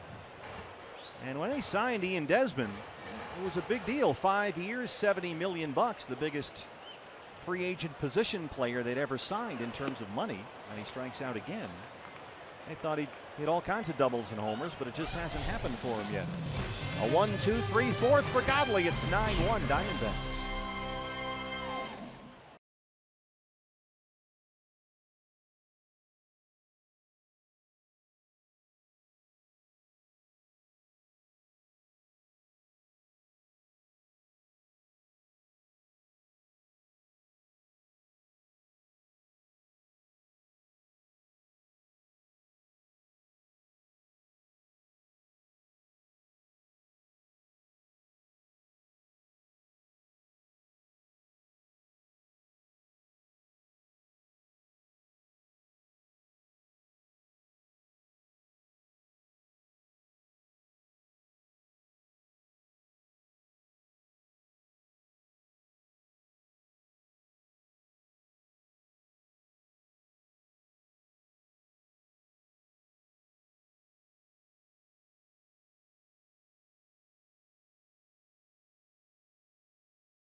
A 9-1 lead over the Rockies. Time to take a look back at this day in baseball history, brought to you by Geico. This one gives hope to all retired players.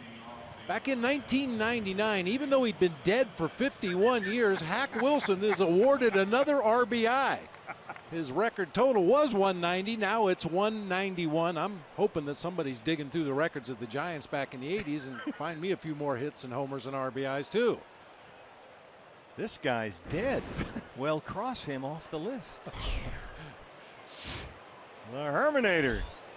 He has singled, scored a run, and struck out. Chris Herman leads off the fifth. Against Antonio Senzatella, the rookie. Second in the National League with 9 wins, but he's given up 9 runs here today.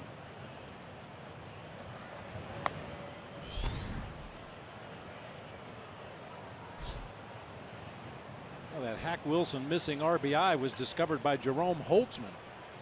It happened in a game in 1930. A 3rd inning single drove home a teammate when Hak Wilson was playing for the Cubs. How did Jerome Holtzman even find it? The question is, why would he find it? Fun to go through old box scores and stuff, but there's a limit. Ray Fuentes now. Well, 190, 191. That's a pretty good year, no matter how you slice it, dice it.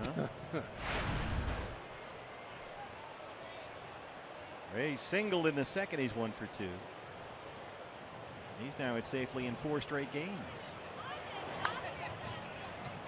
When A.J. Pollock comes back, and he's going to, they believe, play another game with Reno tomorrow.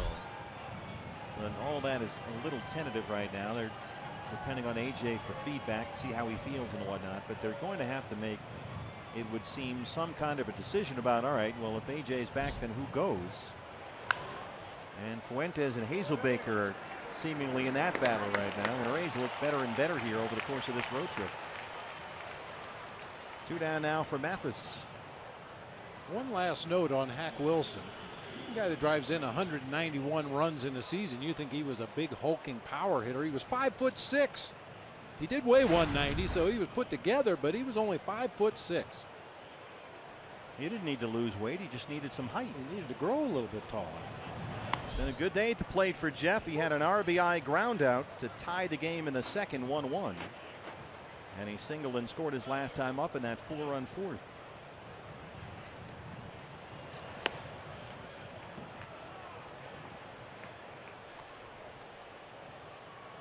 Antonio Senzatella has not had too many days like this, especially in this ballpark where he has excelled.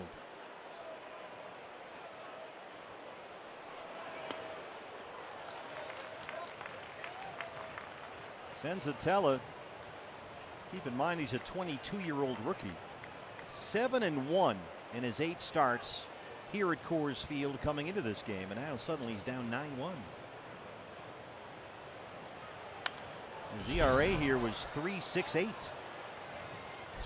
But eventually Coors Field will find you.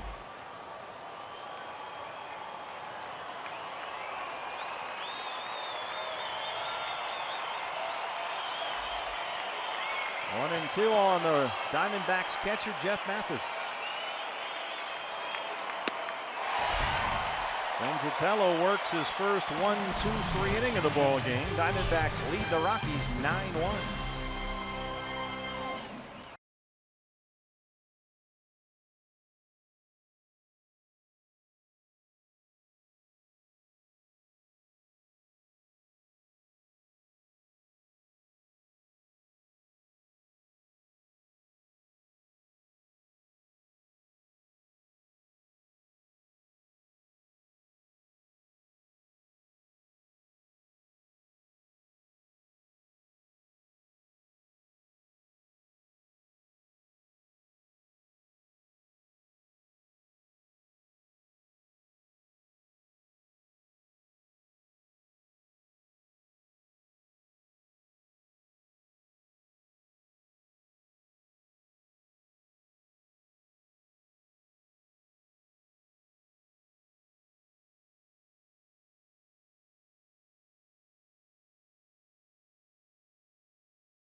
He's 9-1 bottom 5. Fans, don't forget, vote today, vote tomorrow, vote all the time for the Diamondbacks, your 2017 All-Stars.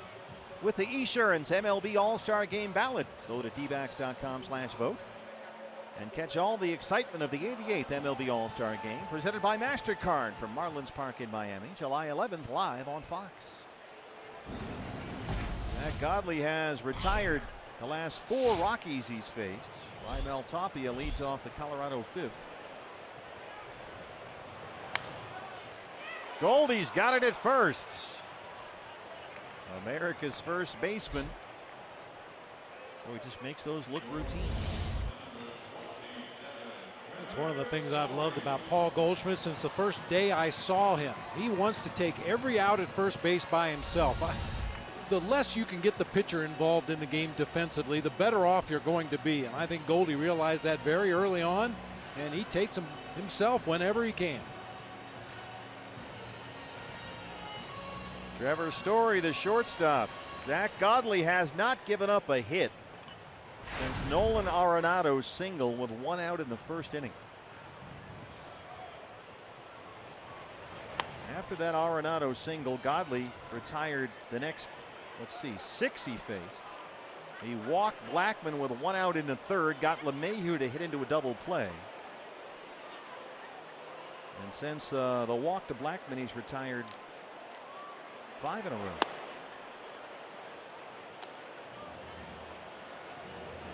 So far, just 1 run allowed on 2 hits, 1 walk, 5 strikeouts.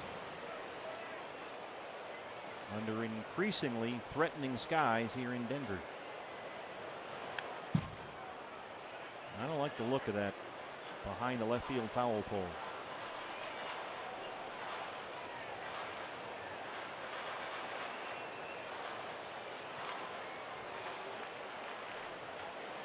There is some weather in the area. Wasn't supposed to get here until about another 90 minutes or so from now local time. But it's getting a little dark. Lights are on here. 2-2.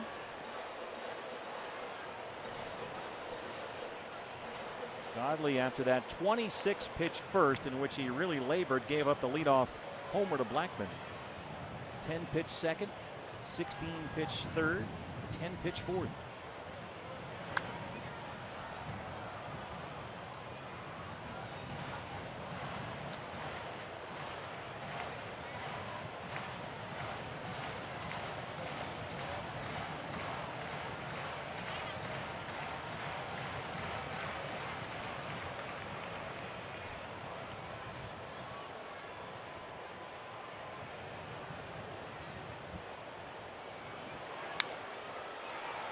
Popped it up, shallow left center. They got this thing surrounded out there.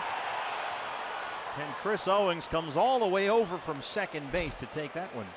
2 outs. Hey fans, are you ready for D-backs Star Wars Day this Saturday? The first 20,000 fans will get the Paul Goldschmidt X-Wing fighter pilot Star Wars bobblehead. That's a mouthful. Courtesy of Cox Communications. Plus, a few lucky fans will get the special gold leader version with the gold helmet. This is definitely a bobblehead you want to have in your collection. Visit dbacks.com/Star Wars. Now, I believe our producer, Brad the Big Dog Weimer, can correct me on this, but the gold leader in those Rebel Alliance formations always flew the Y-Wing fighters, and the other guys were in the X-Wing fighters. Is there a Z-Wing fighter? No. How about the rest of the alphabet? I know you're always interested in the details of the science fiction plots. Alexi Amarista is in the on-deck circle, sends a telespot is due up next. Here's the catcher, Murphy.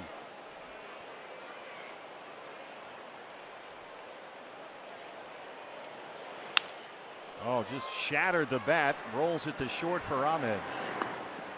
Zach Godley has set down 7 straight. He leads it 9-1.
Backs offense here at Coors Field. And we finally, Bob, get to go back home after this one, after a second long road trip in the last month or so. What's next brought to you by CenturyLink. Nice long homestand at Chase Field, 4 against the Phillies, 3 against the Cardinals, and then we see these Rockies again coming up next weekend. And that little hiccup to LA for 3 days over the 4th of July, and then right back home again. It's about time. There is some switcheroo in the Rockies dugout. Trevor Story comes out of the game, replaced at shortstop by Alexei Amarista. And the new pitcher is the right-hander Scott Oberg, his 33rd appearance. We saw him work 2/3 of an inning in the series opener Tuesday. Zach Godley, the pitcher, leads off the Diamondbacks 6th. So Amarista bats 9th, pitcher spot now 7th in the Rockies order.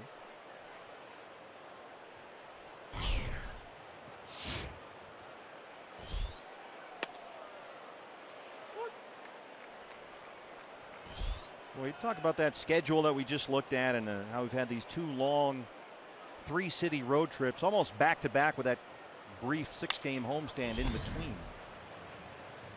Go back to May 19th. Okay, so over a month ago now. May 19th, that's when the Diamondbacks began a stretch of games during which they were going to play 22 out of 31 on the road. That's basically a month on the road. That stretch ends with this game today on June 22nd. So if this score holds up, 22 out of 31 on the road, they'll have gone 22-9 in that stretch. That's impressive. That is very impressive.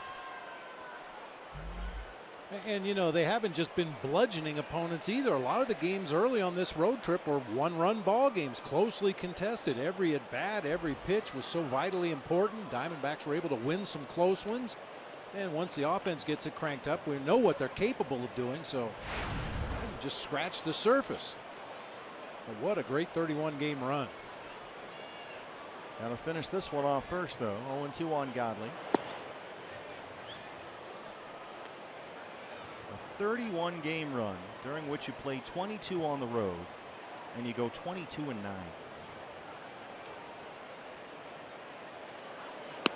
It is really dark right now. It's almost like a night game here. It's just before 3 o'clock in the afternoon. See all the lights on here. They've been on for a while. Godley putting up a fight.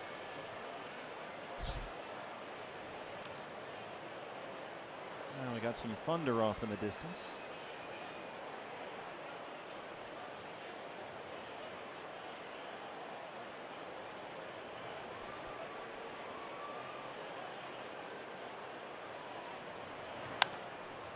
How about this at bat by Zach Godley?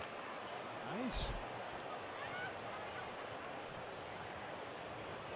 Taking his cue from the rest of the D-backs offensively, grinding out an at bat.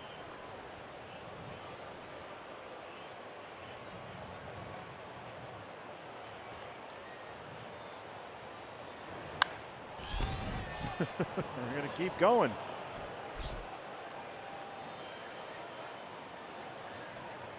A win today would move the Diamondbacks record to 46-27, the best start in team history.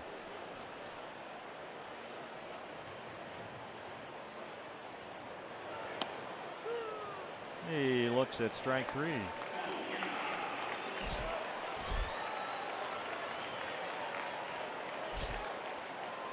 Been a terrific day for Jeremy Hazel Baker, the start in right field today, batting in the leadoff spot. He has walked twice, singled, and scored 2 runs.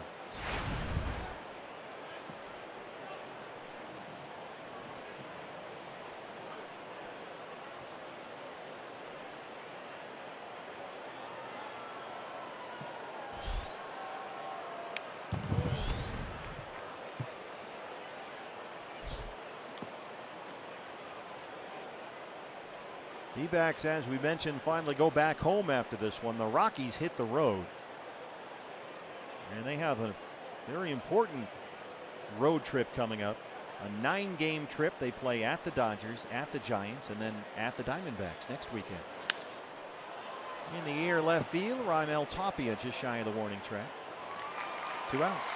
Hey fans, this Saturday it's in-arena football with the Arizona Rattlers clinching a spot in the Intense Conference Championship as they take on the Nebraska Danger.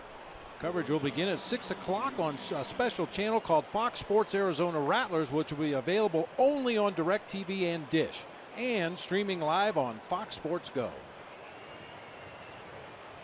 Nick Ahmed. Nick in the 2-hole today. An RBI single his last time up. He homered here last night.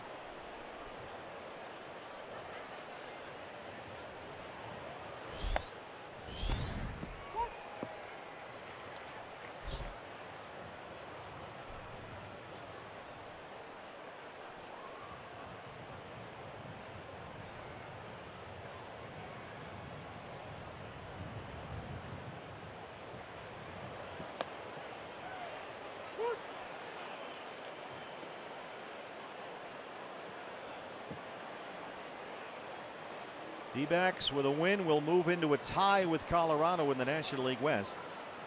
It'll be a half game behind the Dodgers for the division lead. LA hosting the Mets again tonight at Dodger Stadium. Starting to get a little rain now.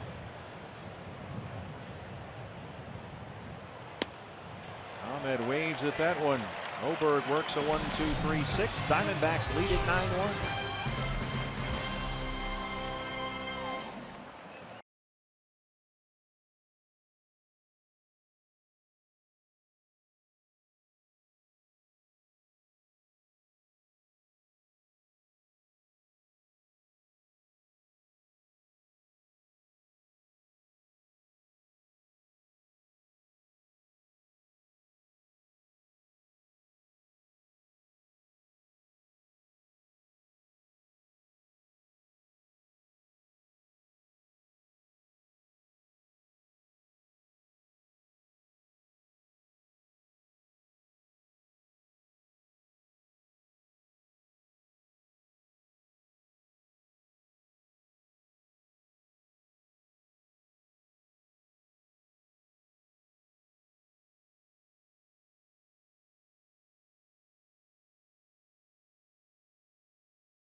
Diamondbacks raining all over this Rockies parade. 9-1 in the bottom of the 6th inning. D-backs fans, don't forget, come out to meet Jake Lamb. That's coming up Saturday, June 24th, just 2 days from now at the Tempe Cox Solutions Store.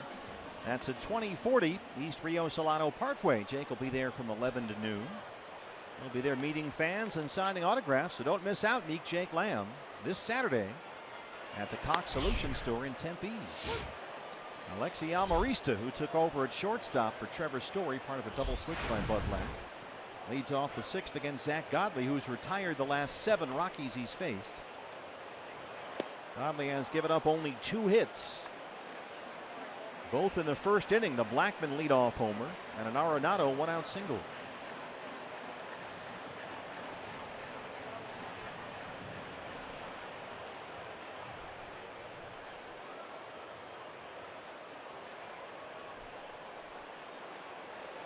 Godley has retired 13 of the last 14 Rockies hitters.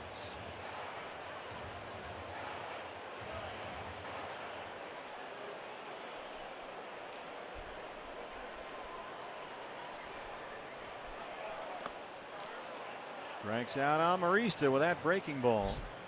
6 strikeouts for Godley, 1 down in the 6th.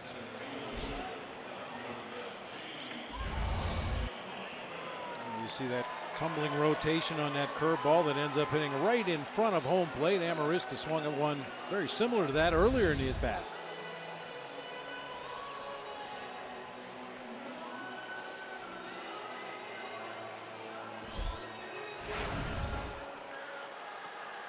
Charlie Blackmon. A home run and a walk. His leadoff homer, the Rockies' only run so far. Just like last night, it was an early Colorado homer that made it 1-0 Rockies, and then the Diamondbacks responded with some big innings. 4 in the third, 4 in the fourth.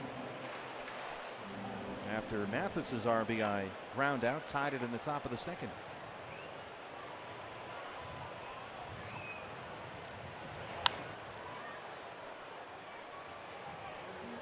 Right behind Tony Diaz, coaching at first. 0-2 on Charlie Blackmon.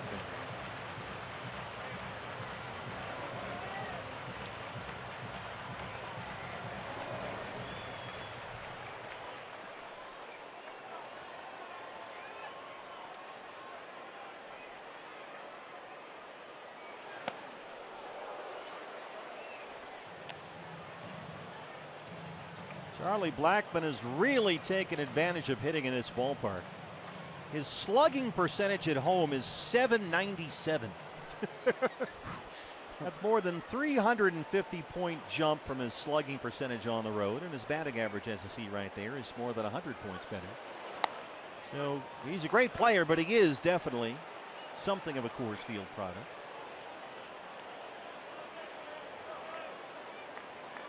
I mean, you're looking at a guy who's second in the majors in runs scored, 8th in the majors in RBIs, second in extra base hits. Godley strikes him out. Now 7 strikeouts for Zach, 2 down. And we've talked about this in the past, the Coors Field effect, and I just think it's patently unfair that you penalize guys that play for the Rockies, but don't say anything about the guys that play for the Yankees with that short porch in right field. When Derek Jeter can break his bat and hit a looper to right field that lands in the front row, 290 feet away from home plate, and get a home run out of it, there ought to be a Yankee Stadium effect too. That sounds like it may have happened in the World Series. Yeah. It's a good thing that you've moved on. Yeah. But you're right. Right field at Yankee Stadium is ridiculous. Well, it's a good pitch. Boom. Well, that little broken bat floater to right. That should be an out. That's a home run. Well, okay. A-Rod would hit a pop up to second base, and suddenly he's jogging around the bases with a grand slam. But every ballpark has its quirks. Yeah. Now, as our director Phil the Iron Horse Malika points out, not really an issue for Aaron Judge. Oh, no. If you hit him 500 feet to any part of the ballpark, I guess it doesn't matter where you play. He hits him to Staten Island.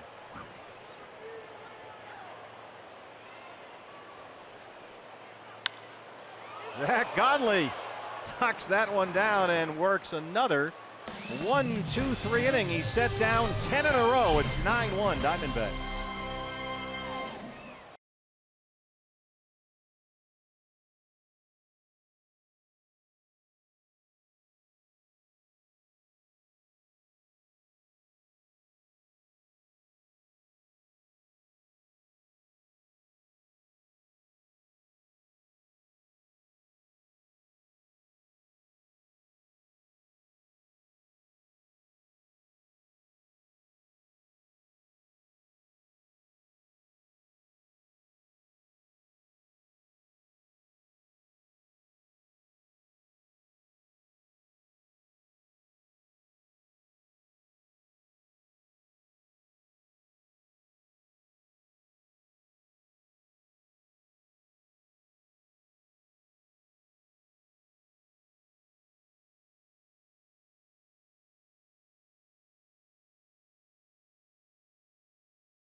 High-speed highlight, 4th inning, Goldie gone. There it goes, number 18.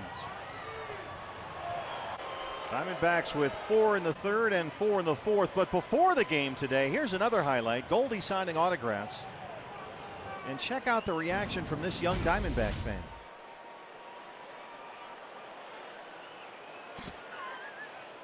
Watch the young lady here with the glasses.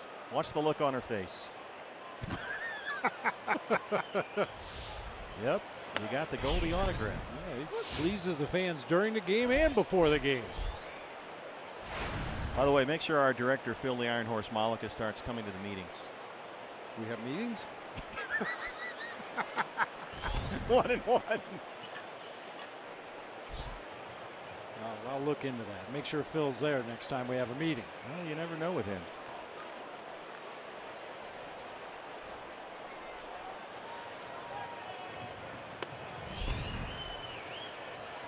Goldie today has knocked in 4. He's got a single, a homer, 4 RBIs. He scored twice. He had a 3-hit night last night.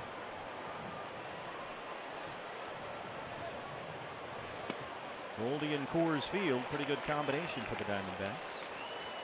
2-2.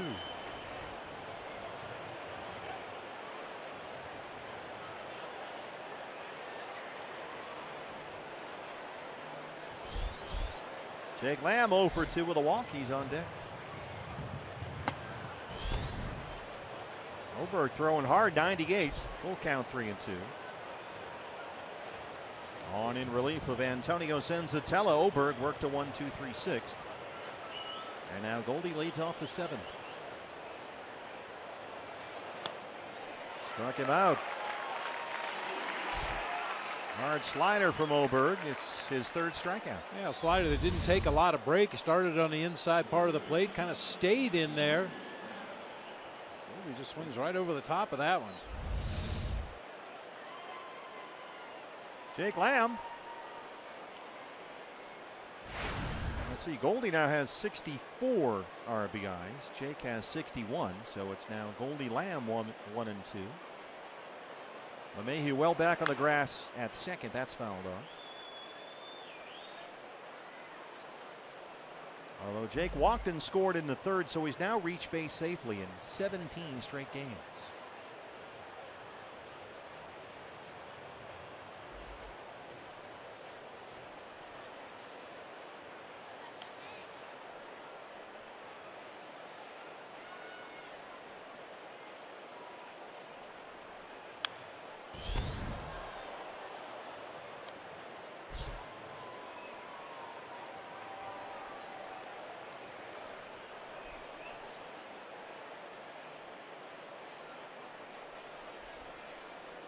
There you see Lemahieu well back at second.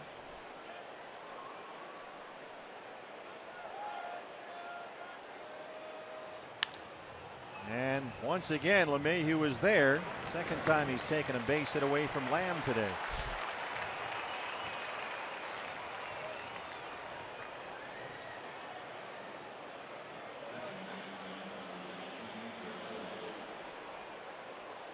Here's Chris Owings, CO homered in the 3rd. His 9th of the year, a 3-run shot. It's our State Farm winning combo. Yeah, Chris Owings is starting to change the style of hitter that he is. In the past, he's always been a dead high fastball hitter. Top of the strike zone, maybe even a little above the top of the strike zone. But lately, he's been driving pitches down there, knee level and below. You know, again, I've brought this up a few times, but you just forget that he's still only 25. He's played with the Diamondbacks for so long now. He's, you know, still in a sense growing. He'll be 26 in August. One more time for Lemahieu at second base. Oberg has set down all 6 he's faced. We stretch in Colorado. It's 9-1 Diamondbacks.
Second day in a row, 9-1 as we start the home half of the 7th inning. And fans, we're set to welcome back former D-back greats like Gonzo, Matt Williams, Augie Ojeda, Willie Bloomquist, and a whole lot more of your favorites at the annual Alumni game. It's coming up Saturday, July 8th. Now, this year's Alumni game will start at 4:30 in the afternoon. That's before the game D-backs versus Reds. So get there early, get the collectible cup set, courtesy of Sanderson Ford, and get your tickets at dbacks.com/alumni. They'll put some lineups up there. Now, you are usually involved in that game as the commissioner. Yes, I'll be the commissioner once again this year. May have some pace of play rules to impart to the guys. Oh, Goldie scoops that one off the bat of Arenado, and Zach Godley has now retired 11 straight. Godley is now set down 17 of the last 18 Rockies batters. He's not given up a hit since Arenado's 1-out single in the first inning. In fact, since then, the Rockies have had only one base runner against him. That was a walk by Blackmon in the third, erased on the Lemahieu double play ball. And because Zach Godley has been so good, 2 of the 3 at-bats that Nolan Arenado's had in this game have been leading off an inning. You love that. There's Carlos Gonzalez in the cleanup spot today, 0 for 2.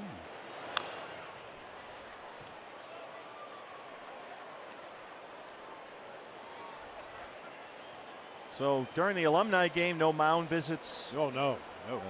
What about infielder pitcher conferences when they change the signs? Forget it. Those are out too. Wow, you're kind of a hardline commissioner. 5 seconds between pitches. You're not allowed to step out of the batter's box at any time. Kind of a quick pitch clock, isn't it?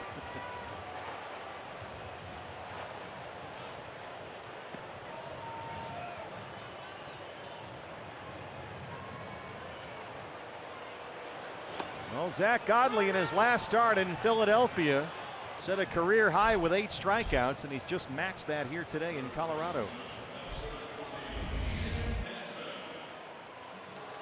2-strike curveballs, gotten some really funny looking swings from some pretty good Rockies hitters today.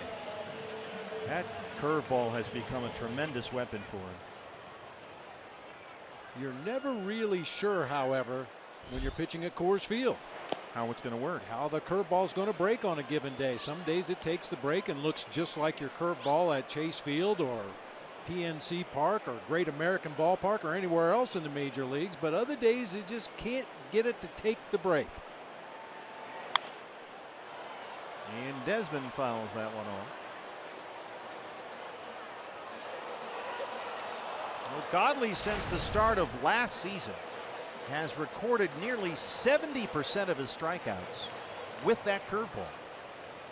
And that ranks him 4th in the majors over that span in terms of getting strikeouts with the curve. So it's a big swing and miss pitch for him. Hazel Baker in the right field corner runs that one down. Zach Godley has retired 13 consecutive Rockies and leads it 9-1.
We head to the top half of the 8th inning. Zach Godley seemingly on cruise control here this afternoon. Hey fans, anytime the D-backs score 5 runs or more, Taco Bell is giving away 3 free tacos with the purchase of a large drink between 4 and 6 the following day at participating locations.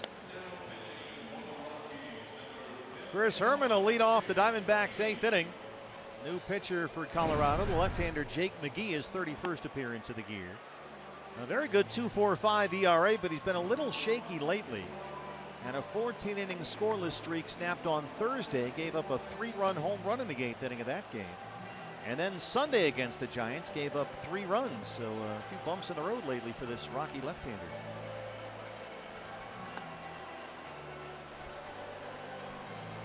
With this storyline coming out of this series, Bob, as the Diamondbacks take 2 of 3 from the Rockies, presuming this score holds, no reason to think it won't.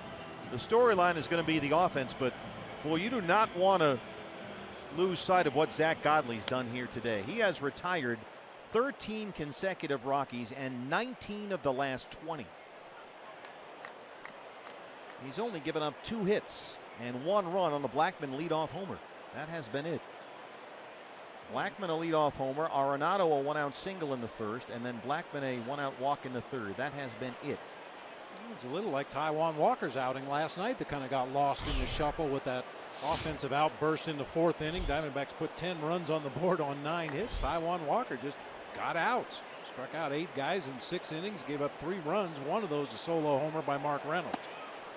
And Godley has also matched his career high of 8 strikeouts, which he just set in his previous start in Philadelphia over the weekend. Chris Herman singled and scored in the 2nd. He's 1 for 3. The start in left field today.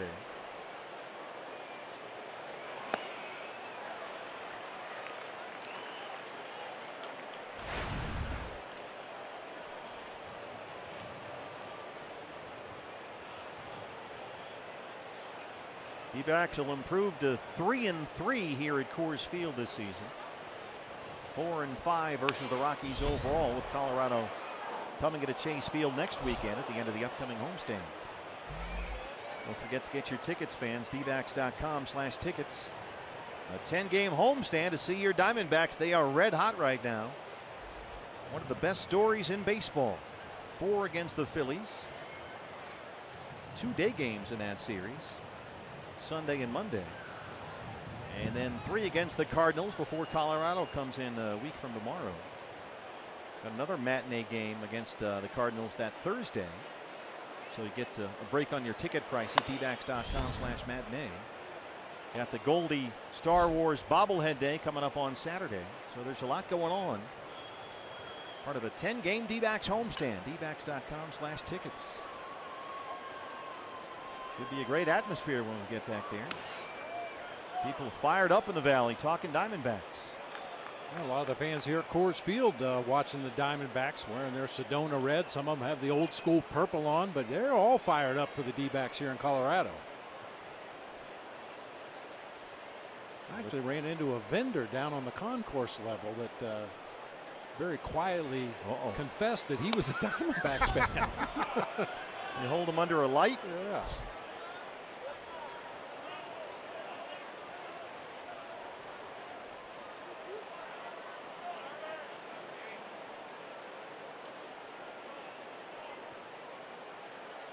Three and 2.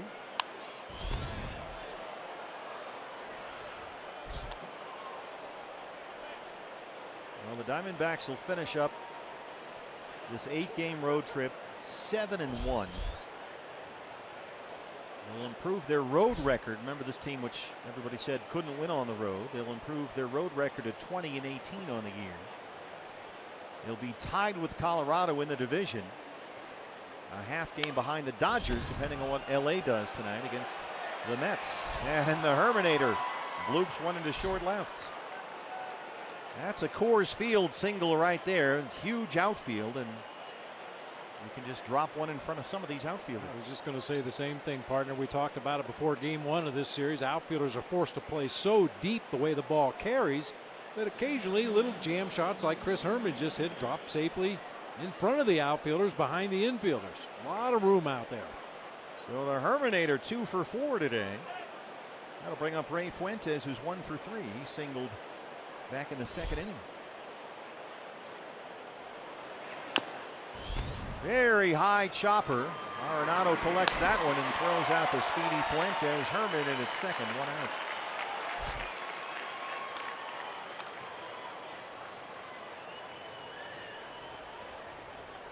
Good day at the plate as well for Jeff Mathis. He tied the game in the second after Blackmon's leadoff homer with an RBI ground out, and then he singled and scored in the fourth.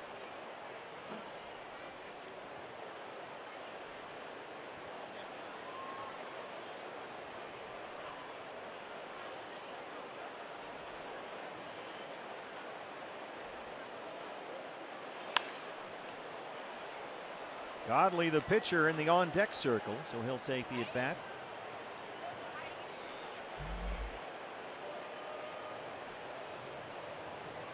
And considering he's retired 19 of the last 20 batters he's faced, no reason to take him out. Certainly not with a 9-1 lead.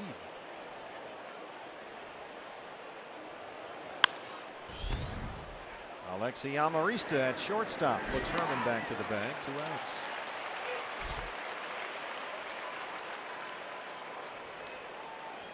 I don't know if I can ever recall a 3-game series where the Diamondbacks came here to Colorado and got the kind of starting performances they did out of their starters. Remarkable. I mean, we've talked about it in the past. It's not uncommon for a team to add a relief pitcher when you know you're going into Colorado for a 3-game series, just figuring you're going to need the bullpen help. But Zach Greinke 7 1/3, the first game of the series. Taijuan Walker was strong through 6 last night, and Zach Godley's just cruising today. Haven't really needed to use the bullpen very much. We're in the 8th inning of the 3rd game of this 3-game series, and the Diamondbacks have used 3 relief pitchers in the entire series. Archie Bradley worked 2 1/3. Delgado worked 2 innings. McFarland won last night, and Godley has gone the distance here today.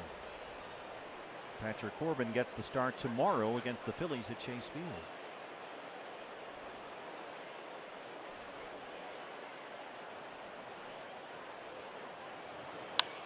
Zach Godley dunks one into center. This will get Herman home, and they put up double digits on the Rockies again. It's 10-1. A career day here for Zach Godley. Add an RBI single to the resume. Put down a nice sac bunt back in the 4th inning, and then flexes his muscles here. Hits one right off the trademark. Loops it into center field for an RBI base hit. Nicely done.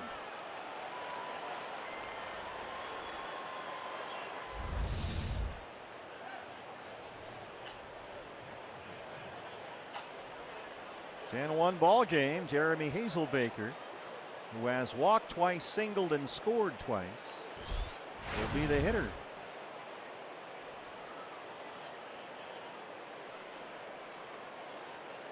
A 2-out RBI single by the pitcher Zach Godley.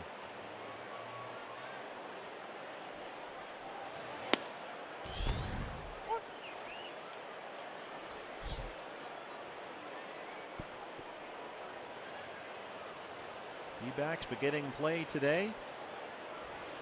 A game and a half behind the Dodgers for the National League West lead. LA home again tonight against the Mets. Bullpen still busy for the Rockies. Anderson just off the DL.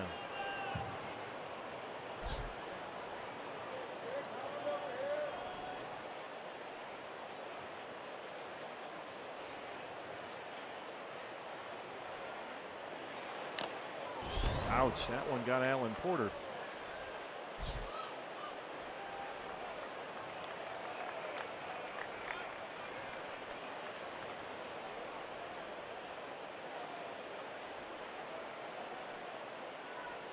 I'm still amazed that Major League Baseball hasn't required the plate umpire to wear a helmet under the mask. They make the base coaches wear helmets as a safety precaution. Oh, under the mask, not the catcher's mask. Oh no, yeah, no. I got you. Yeah, you see, he just has a a soft cap on underneath the mask behind the plate. Now, granted, the umpire's a little bit farther back and a little bit more out of the line of fire when it comes to bats on the backswing or things like that. But it seems to make a lot of sense that the umpire behind the plate should be wearing a helmet too. Well, That sounds like something that would have to be collectively bargained. Oh, sure.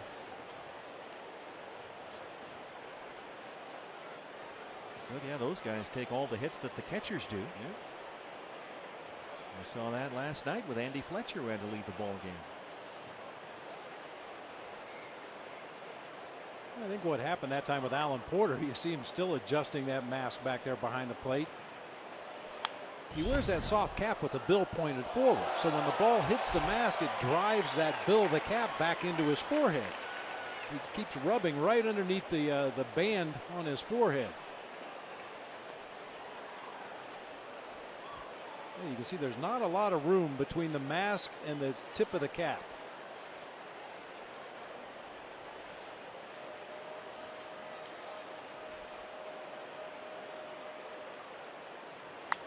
Well,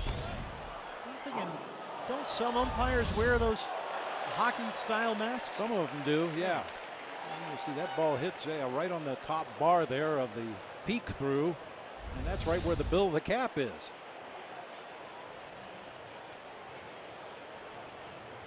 Yeah, a lot of the umpires have gone to the hockey-style mask, which, as you can clearly see right there on Tom Murphy, you've got protection on all sides and the back. That's out of play. And those goalie-style masks have really improved since they initially came into the ball game. Mike Matheny was forced to retire early, and he thinks it was because foul tips off that hockey-style mask. They've added a lot more padding, a lot better padding on the inside of those hockey-style masks, and I haven't heard any complaints in the last couple of years about those particular masks. Still 2-2 on Hazel Baker, and there's the fastball for a strike. But Godley's RBI single makes it 10-1.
Here at Coors Field by D-back starter Zach Godley, our Chaz Roberts air conditioning and plumbing cool plays of the game.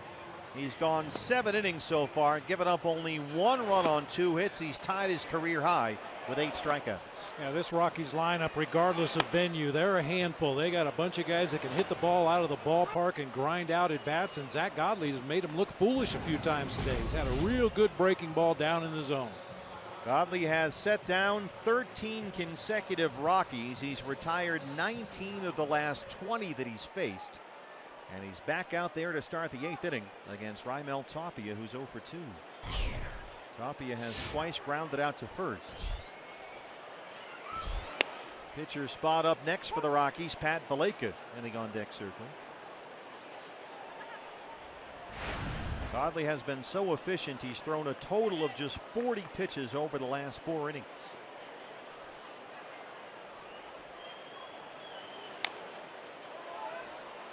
And quickly ahead of Tapia, 0-2.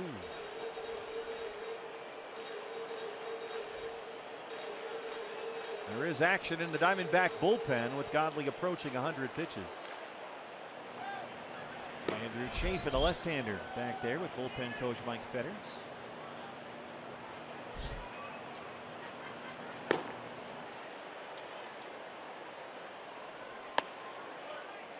Godley 1 strike away from setting a new career high in strikeouts.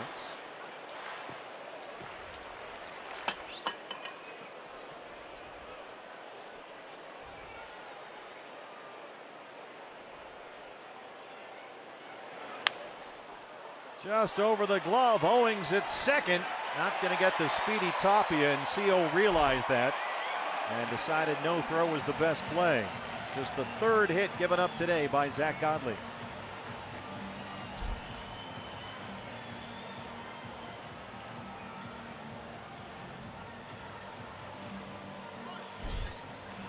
And now Valleca will hit in the pitcher's spot.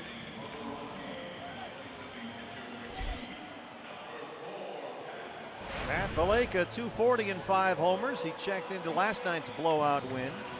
Late in the game, he went 0 for 2.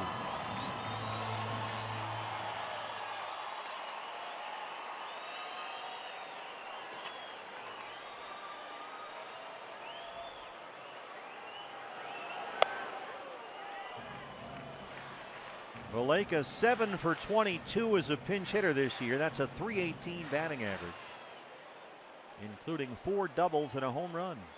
And a pinch hit home run here Sunday. They beat the Giants.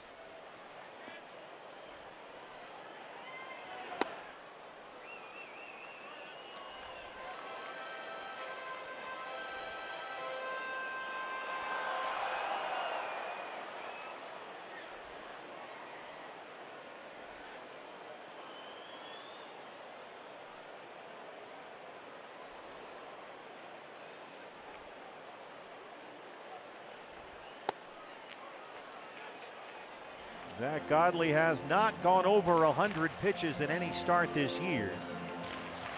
In his win, or in his start, I should say, over the weekend at Philadelphia, he threw 99. That's been his season high, and here comes number 100. Hard fastball, and it's 2-2. 100 pitches, 68 for strikes.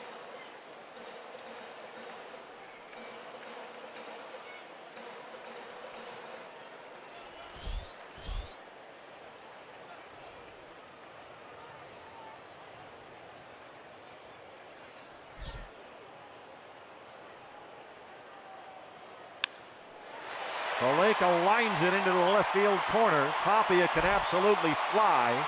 Stu Cole going to wave him home. There is no throw. It's an RBI double for Valleca, and it's 10-2.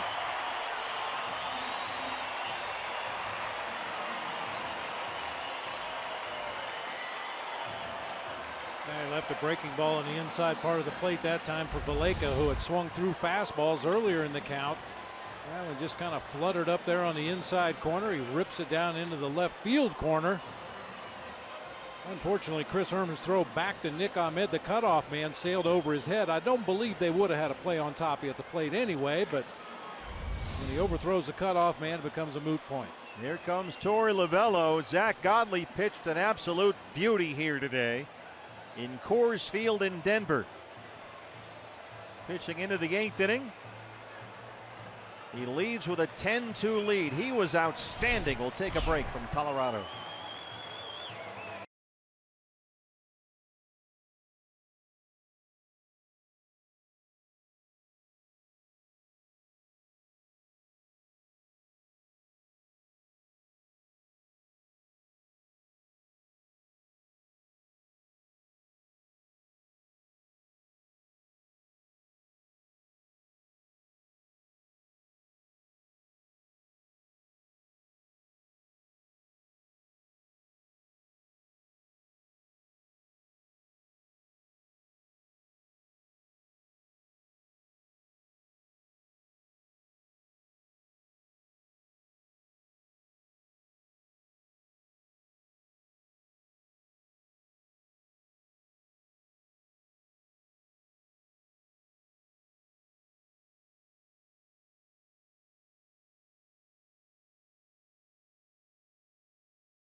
This guy competes. He competes his rear end off every time he goes out there. Sometimes he's got A+ stuff and he dominates an opposing lineup. Other times he's got C+ or B- stuff and he'll still go out there and keep you in the ball game. 7 out of his last 8 starts have been quality starts.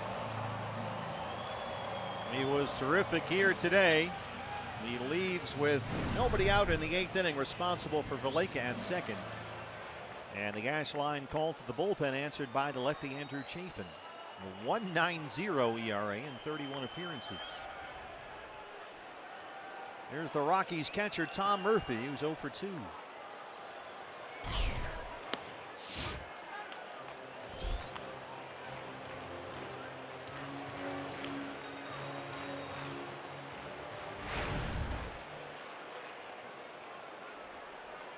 Rockies have seen their division lead vanish. They're a half game behind LA right now for the NL West lead.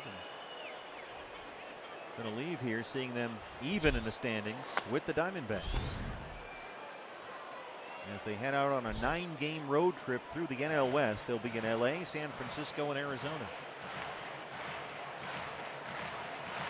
So maybe this Rockies reckoning has arrived. Diamondbacks beat up 2 of their best rookies. Jeff Hoffman last night, Antonio Senzatella here today. J.J. Hoover starts to get loose in the bullpen.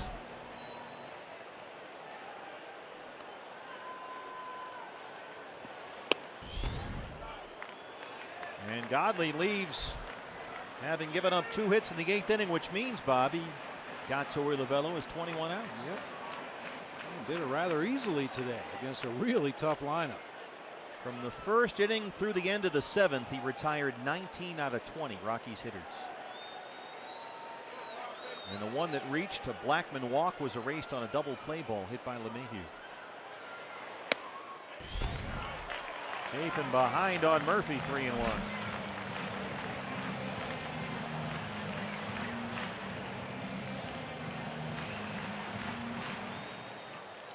And we didn't see any Coors Field effect today on Zach Godley. His velocity in his last inning was just as good as it was in the 1st inning. A lot of pitchers say it's the next start where they really feel the Coors Field effect. We'll keep an eye on Zach next time out. And we talked about how much of a weapon that curveball has become. And in his last 2 starts at Philadelphia earlier on this road trip, and now here he's matched career highs with 8 strikeouts. To go along with that outstanding ground ball rate. Full count on Murphy, 3-2. Valleca, the runner at second, still no outs.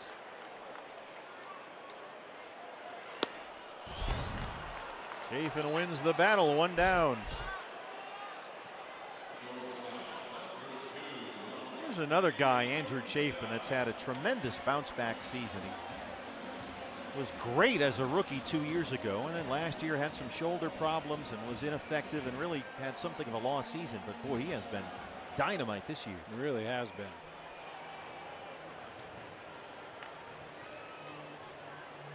Amarista took over at shortstop midway through for Trevor Story, part of a double switch by Bud Black.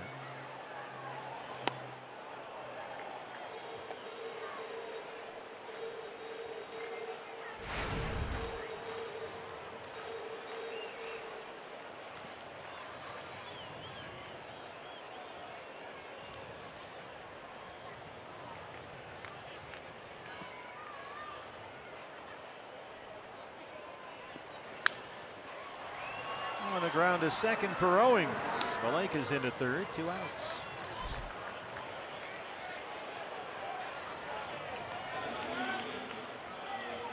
Here's Blackmon.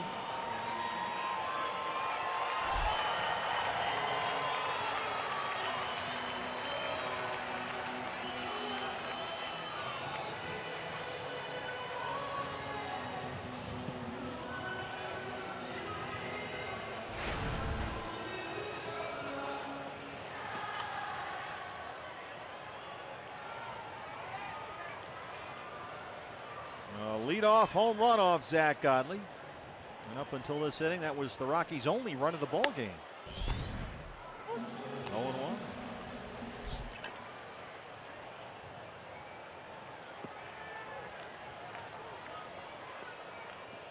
The Blackmon beard in effect.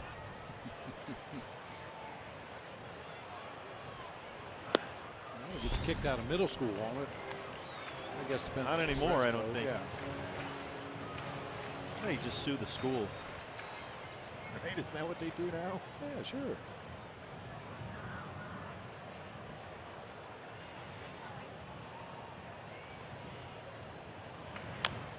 I think it's good. He plays in Denver. You know, we're in the Rocky Mountains. He's got kind of a mountain man look to him.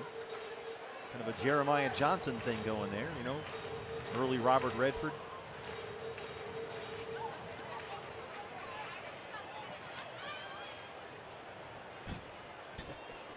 That guy looks like what was the one on the Addams Family? Cousin It or something? Yeah, it's One of those characters. all the hair. Yeah. Off Chafin's glove. He's got no play. Vallecas scores, and it's 10-3.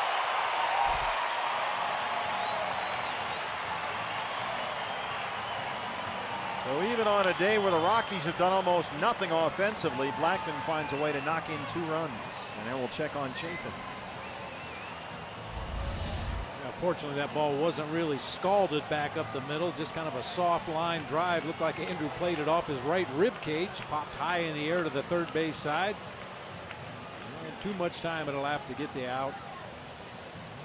A couple of right-handers coming up. So Torey Lovullo will go to J.J. Hoover. And we'll go to commercial break here in Denver. Diamondbacks lead the Rockies 10-3.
Butcher doesn't look, Bob, like Andrew wanted to come out of the ball game, but as you mentioned, the starters done so well here in the series. Some of these guys need some work, so J.J. Hoover's on. Yeah, you know, we had 3 off days on this road trip, so the bullpen has not been overtaxed by any stretch of the imagination.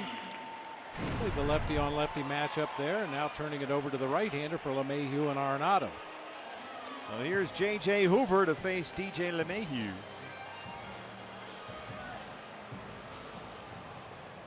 JJ 30 appearances. You saw the ERA. He's had some rough outings lately. Not quite as effective in recent outings as he had been for the first 2 months of the year.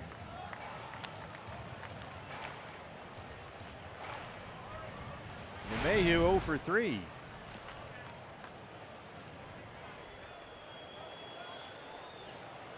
They may have to do some maneuvering with the bullpen because I tell you what, if you've seen Ruby De La Rosa's numbers in the minors lately, Ruby is dealing. And I think there's an opt-out in his contract because he re-signed a minor league deal that they have to call him up by a certain date. Otherwise, he can bail. And that date is approaching quickly. Lemahieu was single into right center. So that decision may be forced upon them pretty soon.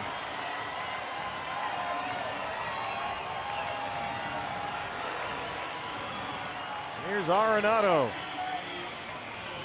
Arenado singled off Zach Godley with one out in the first following the Blackmon homer.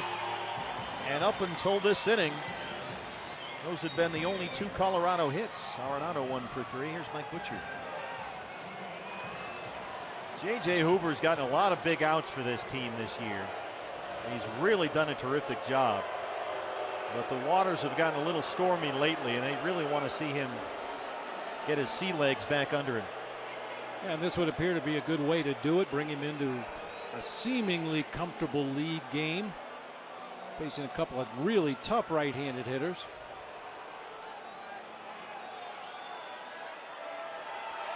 Bullpen will get busy again for the Diamondbacks as the former Rocky, Jorge De La Rosa, starts to get loose. As we got Arenado here for Hoover, and then the lefty Cargo on deck.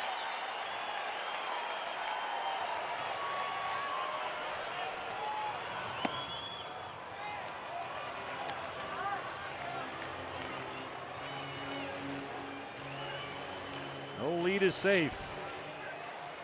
Gonzalez is due up next, but the catcher, Tony Walters, is in the on-deck circle, a left-hand hitter.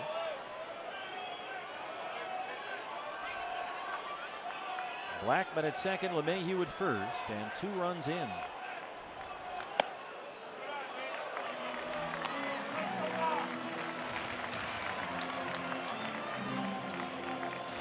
Well, there's Walters, who apparently will hit for Carlos Gonzalez.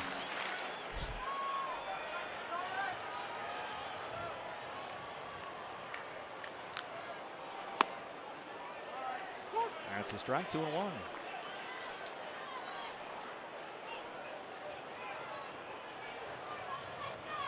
Arenado hitting nearly .370 in June. He's got 25 RBIs in 19 games this month. They had 2 balls and a strike.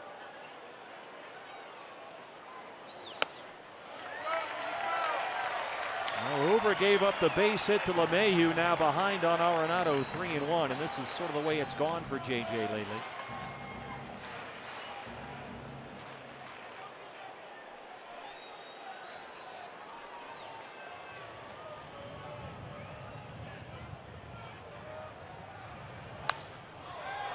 Popped him up behind the screen and out of play.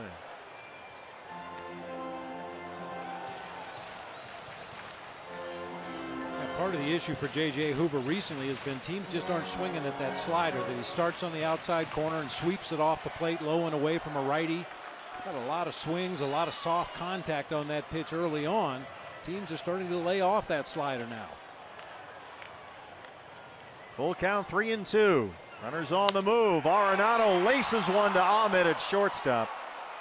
And Hoover gets out of it, but the Rockies get 2. We head to the 9th. It's 10-3 Diamondbacks.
ninth inning. Charlie Blackmon's been busy once again for the Rockies offensively. A home run in the first, an RBI single in the eighth. He also drew a walk in the third. Look at the location of the two pitches he got hits on.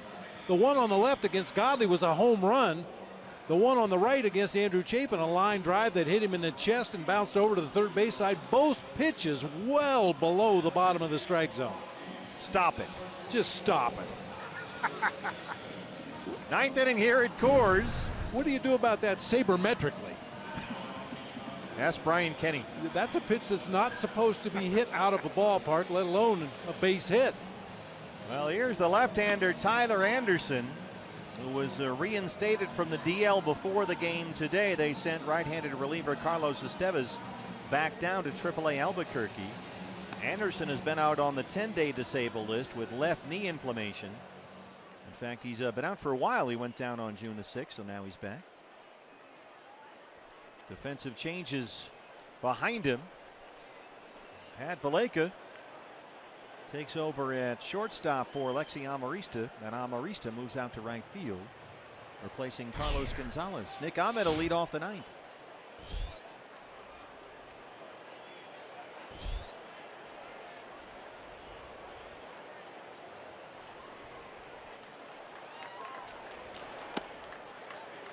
Nick had an RBI single and scored in that 4-run Diamondback fourth. He's 1 for 4 today.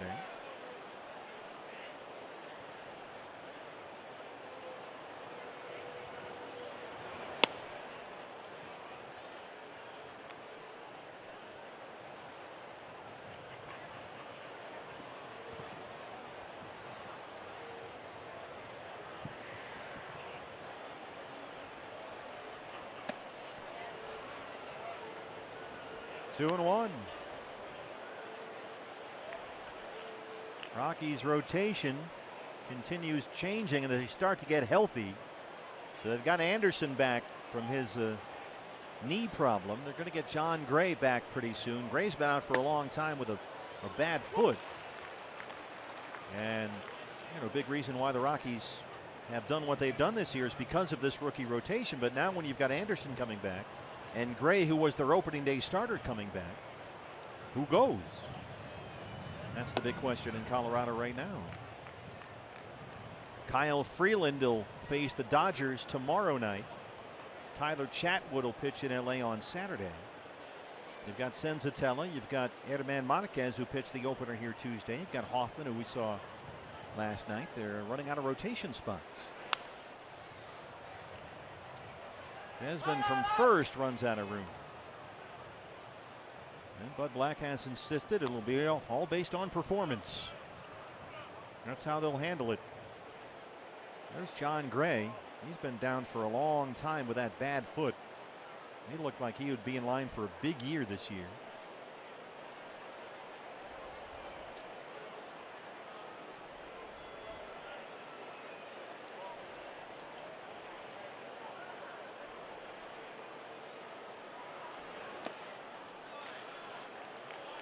Nick Ahmed works a leadoff walk.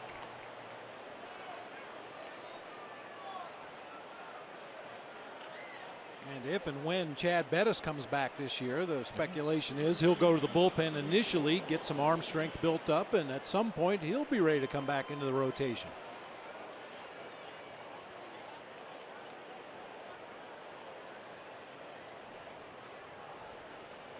Another big day for Goldie, a single, a home run. He's knocked in 4.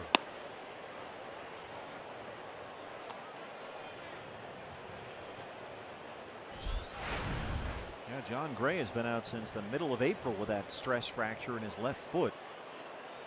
So they've got 7 very promising young pitchers right now for 5 rotation spots on the big league roster.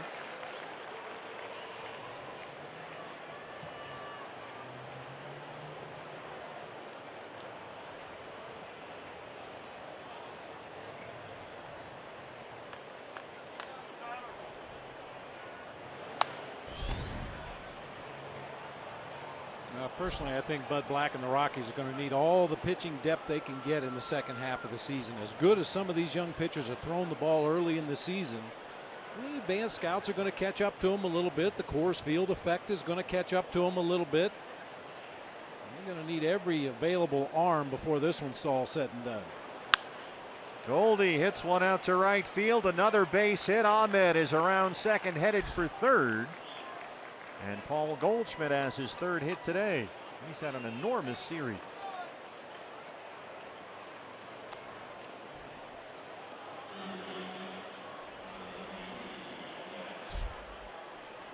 Goldie 3 hits today. He had 3 hits last night. He homered here Tuesday.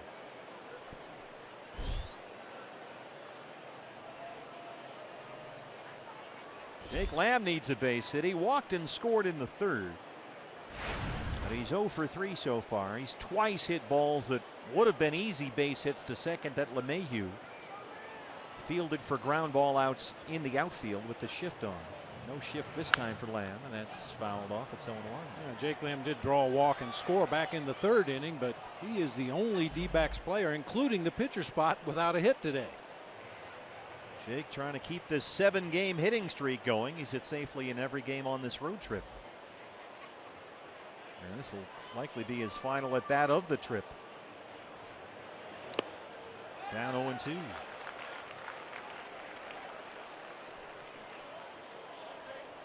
Jake 8 for 59 versus lefties this year. That's a 136 batting average. He has homered twice off a left-hander this season.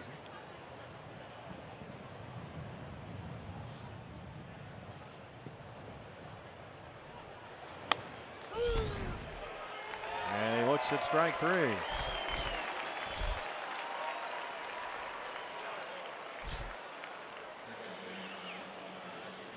Chris Owings. CO, a 3-run homer in the third, number 9 in the season for him.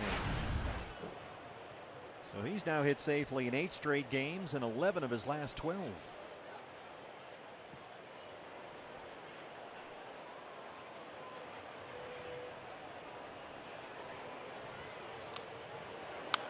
Diamondbacks, Bob, for a long time now, since Yasmani Tomas has been out, have been getting away with Chris Owings as a middle of the order bat. He's been batting for the most part 5th in the lineup.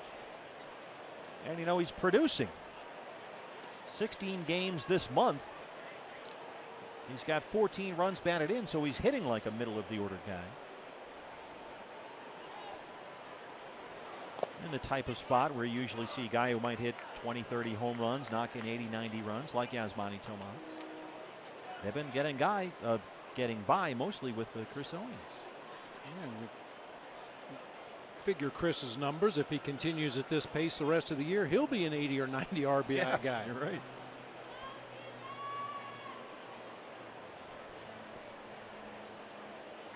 And all while Chris has been playing shortstop, second base, right field.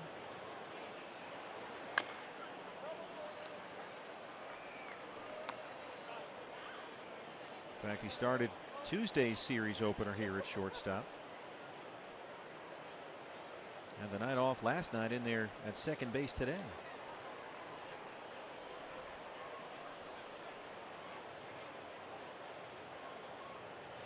Played right field Sunday in Philadelphia.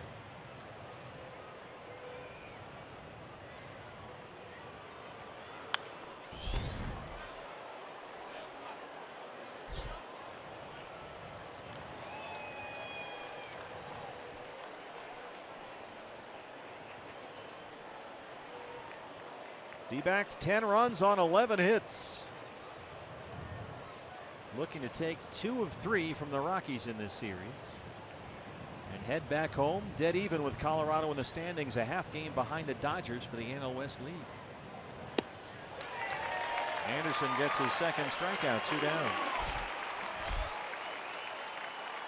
Looked like a changeup fading down low and away from Chris Owings that time. He was right on everything else Anderson was throwing up there, that time way out in front of the off-speed pitch. Chris Herman has singled twice, scored twice. The left fielder today.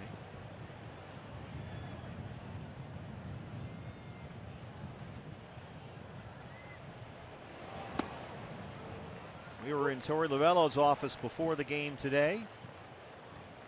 having our conversation, and he was talking about the bench guys. He liked the energy that they could bring to this game today. The end of a long road trip, day game after a night game, the altitude, all those things factor in.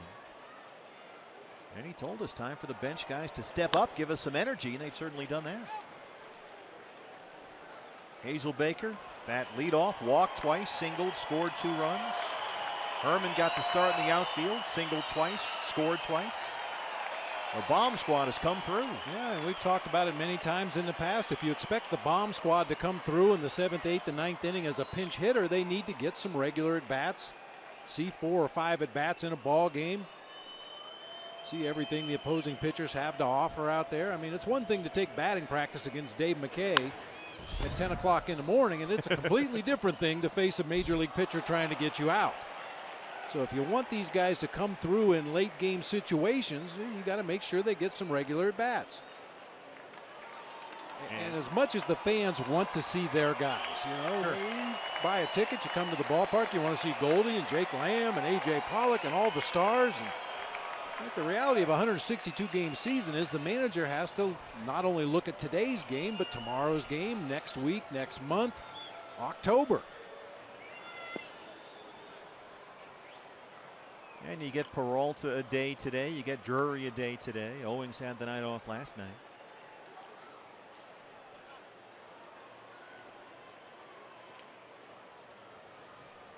Torrey really is good at planning these things out in advance. These lineups are generally laid out 3 or 4 days ahead of time.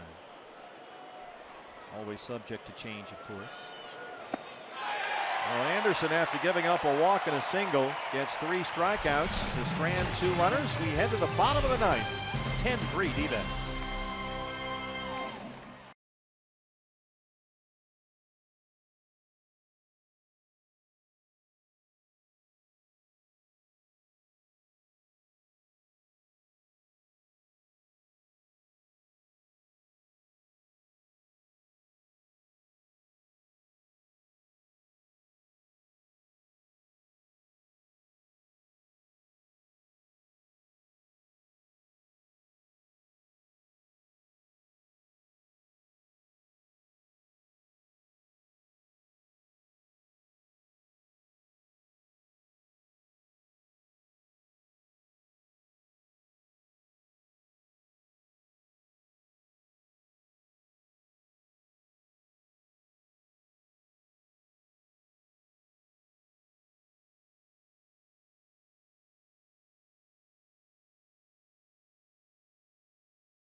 Our Gila River game summary. Zach Godley was outstanding here today. A lot of offense again for the Diamondbacks after the big win last night. A 4-run third followed by a 4-run fourth. Homers by Chris Owings and Paul Goldschmidt, both 3-run shots. And the Diamondbacks in the bottom of the 9th here lead the Rockies 10-3. They've got 10 runs on 11 hits. Now the pitcher spot will lead off for Colorado. That's 4th in the lineup right now. J.J. Hoover went back out there to start the inning, and when the left-hand hitting Tony Walters was announced as the hitter, Torey Lovullo went out there, got Hoover, and he's brought in last year's opening day starter for the Rockies, now Diamondback reliever. It's Jorge De La Russa.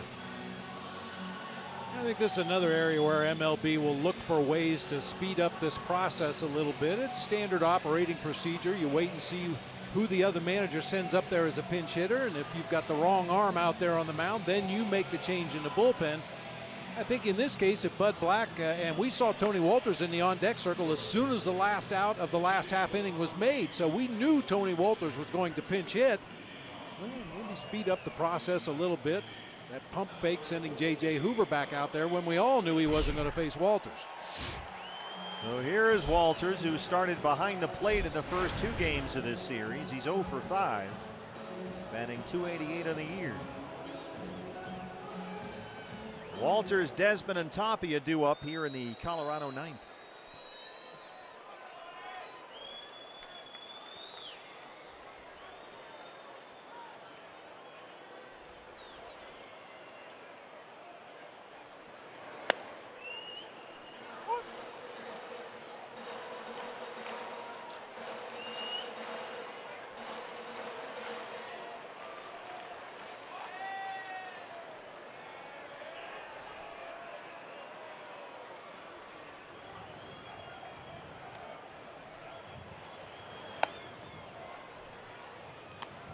One and one.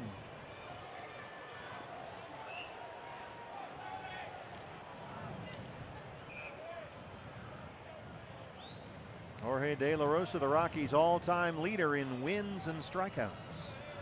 He was a good pitcher in this ballpark for a long time, but Wolters sneaks one through the hole into left to lead off single.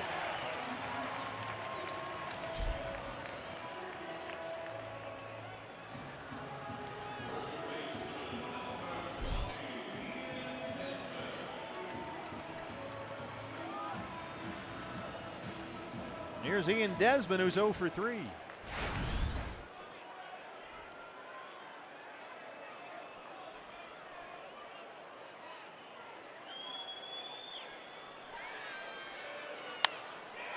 Fly ball to right field. Hazel Baker. One away.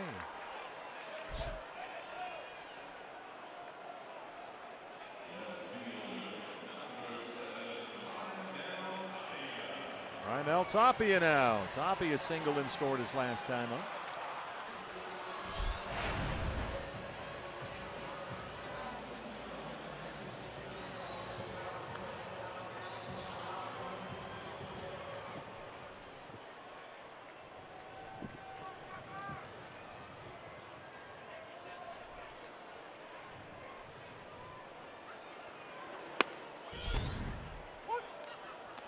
Todd Walsh standing by. Diamondback Live post-game show immediately follows our ball game here on Fox Sports Arizona.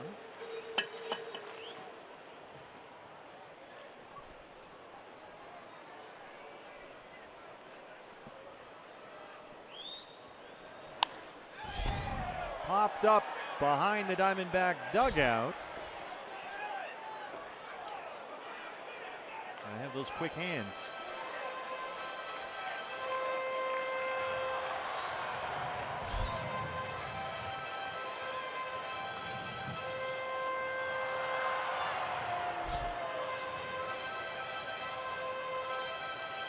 D-backs won both games in Detroit, and they swept 3 in Philadelphia. Now about to take 2 of 3 here in Denver.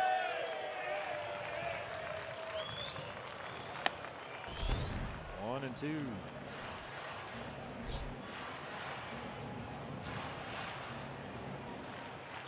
Torey Lovullo's ball club will improve to 4-5 versus the Rockies this year, 3-3 at Coors.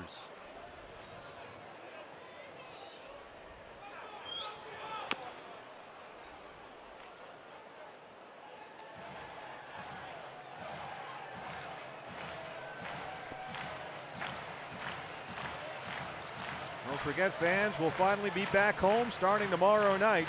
A long 10-game homestand, dbacks.com/tickets. Check out the Diamondbacks starting tomorrow against the Phillies, first of 4 versus the Phils. 3 against the Cardinals, 3 more against these Rockies.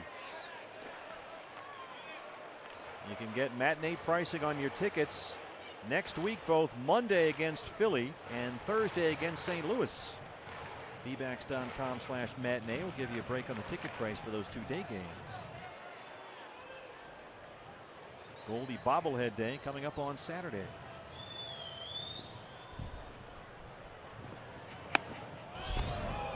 Tied him up inside with a fastball. Full count, 3-2.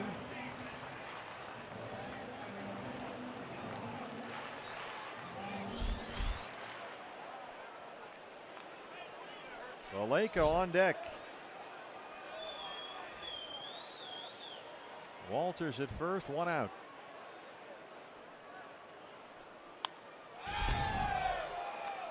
Hoppy, as always, when he gets 2 strikes on him, goes into that exaggerated crouch. That's become his trademark at the plate.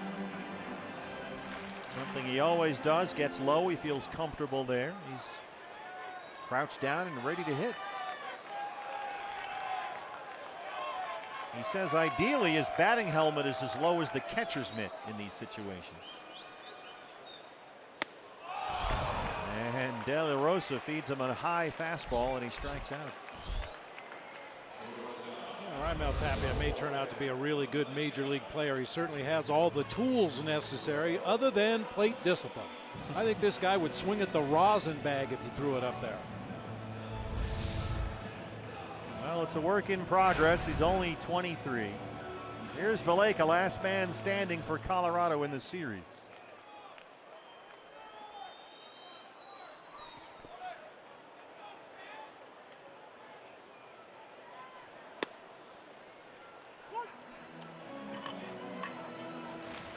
Take you inside the clubhouse after our ball game. Diamondback Live post-game show. You'll hear from Torey Lovullo, some of the players.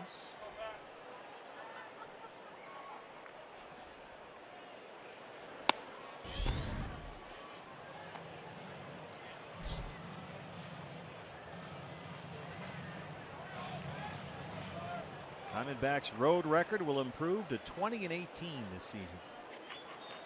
And it's back home to Chase Field where they're 26-9. 10-game homestand coming up. Lamb at third. And that's the ball game. The Diamondbacks win it 10-3. They take 2 of 3 here in Colorado. They go 7-1 on this 8-game road trip, and the Diamondbacks at 46-27 are off to the best start in team history. Well, certainly easy to come into Colorado and bust out offensively the way the D-backs did, but don't forget how good the starting pitching was in these 3 games here in Colorado, and for that matter throughout the entire road trip. Tremendous trip for the Diamondbacks.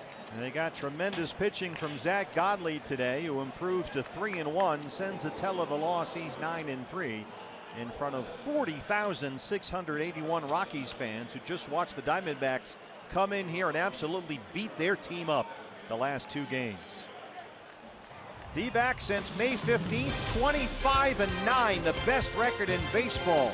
They've won 9 of 10, 12 of their last 14, and they just finished off an 8-game road trip, 7-1. Diamondbacks Live, presented by CenturyLink, is next here on Fox Sports Arizona. Another D-backs win in Denver, 10-3 to final. More from Coors Field coming up right after this.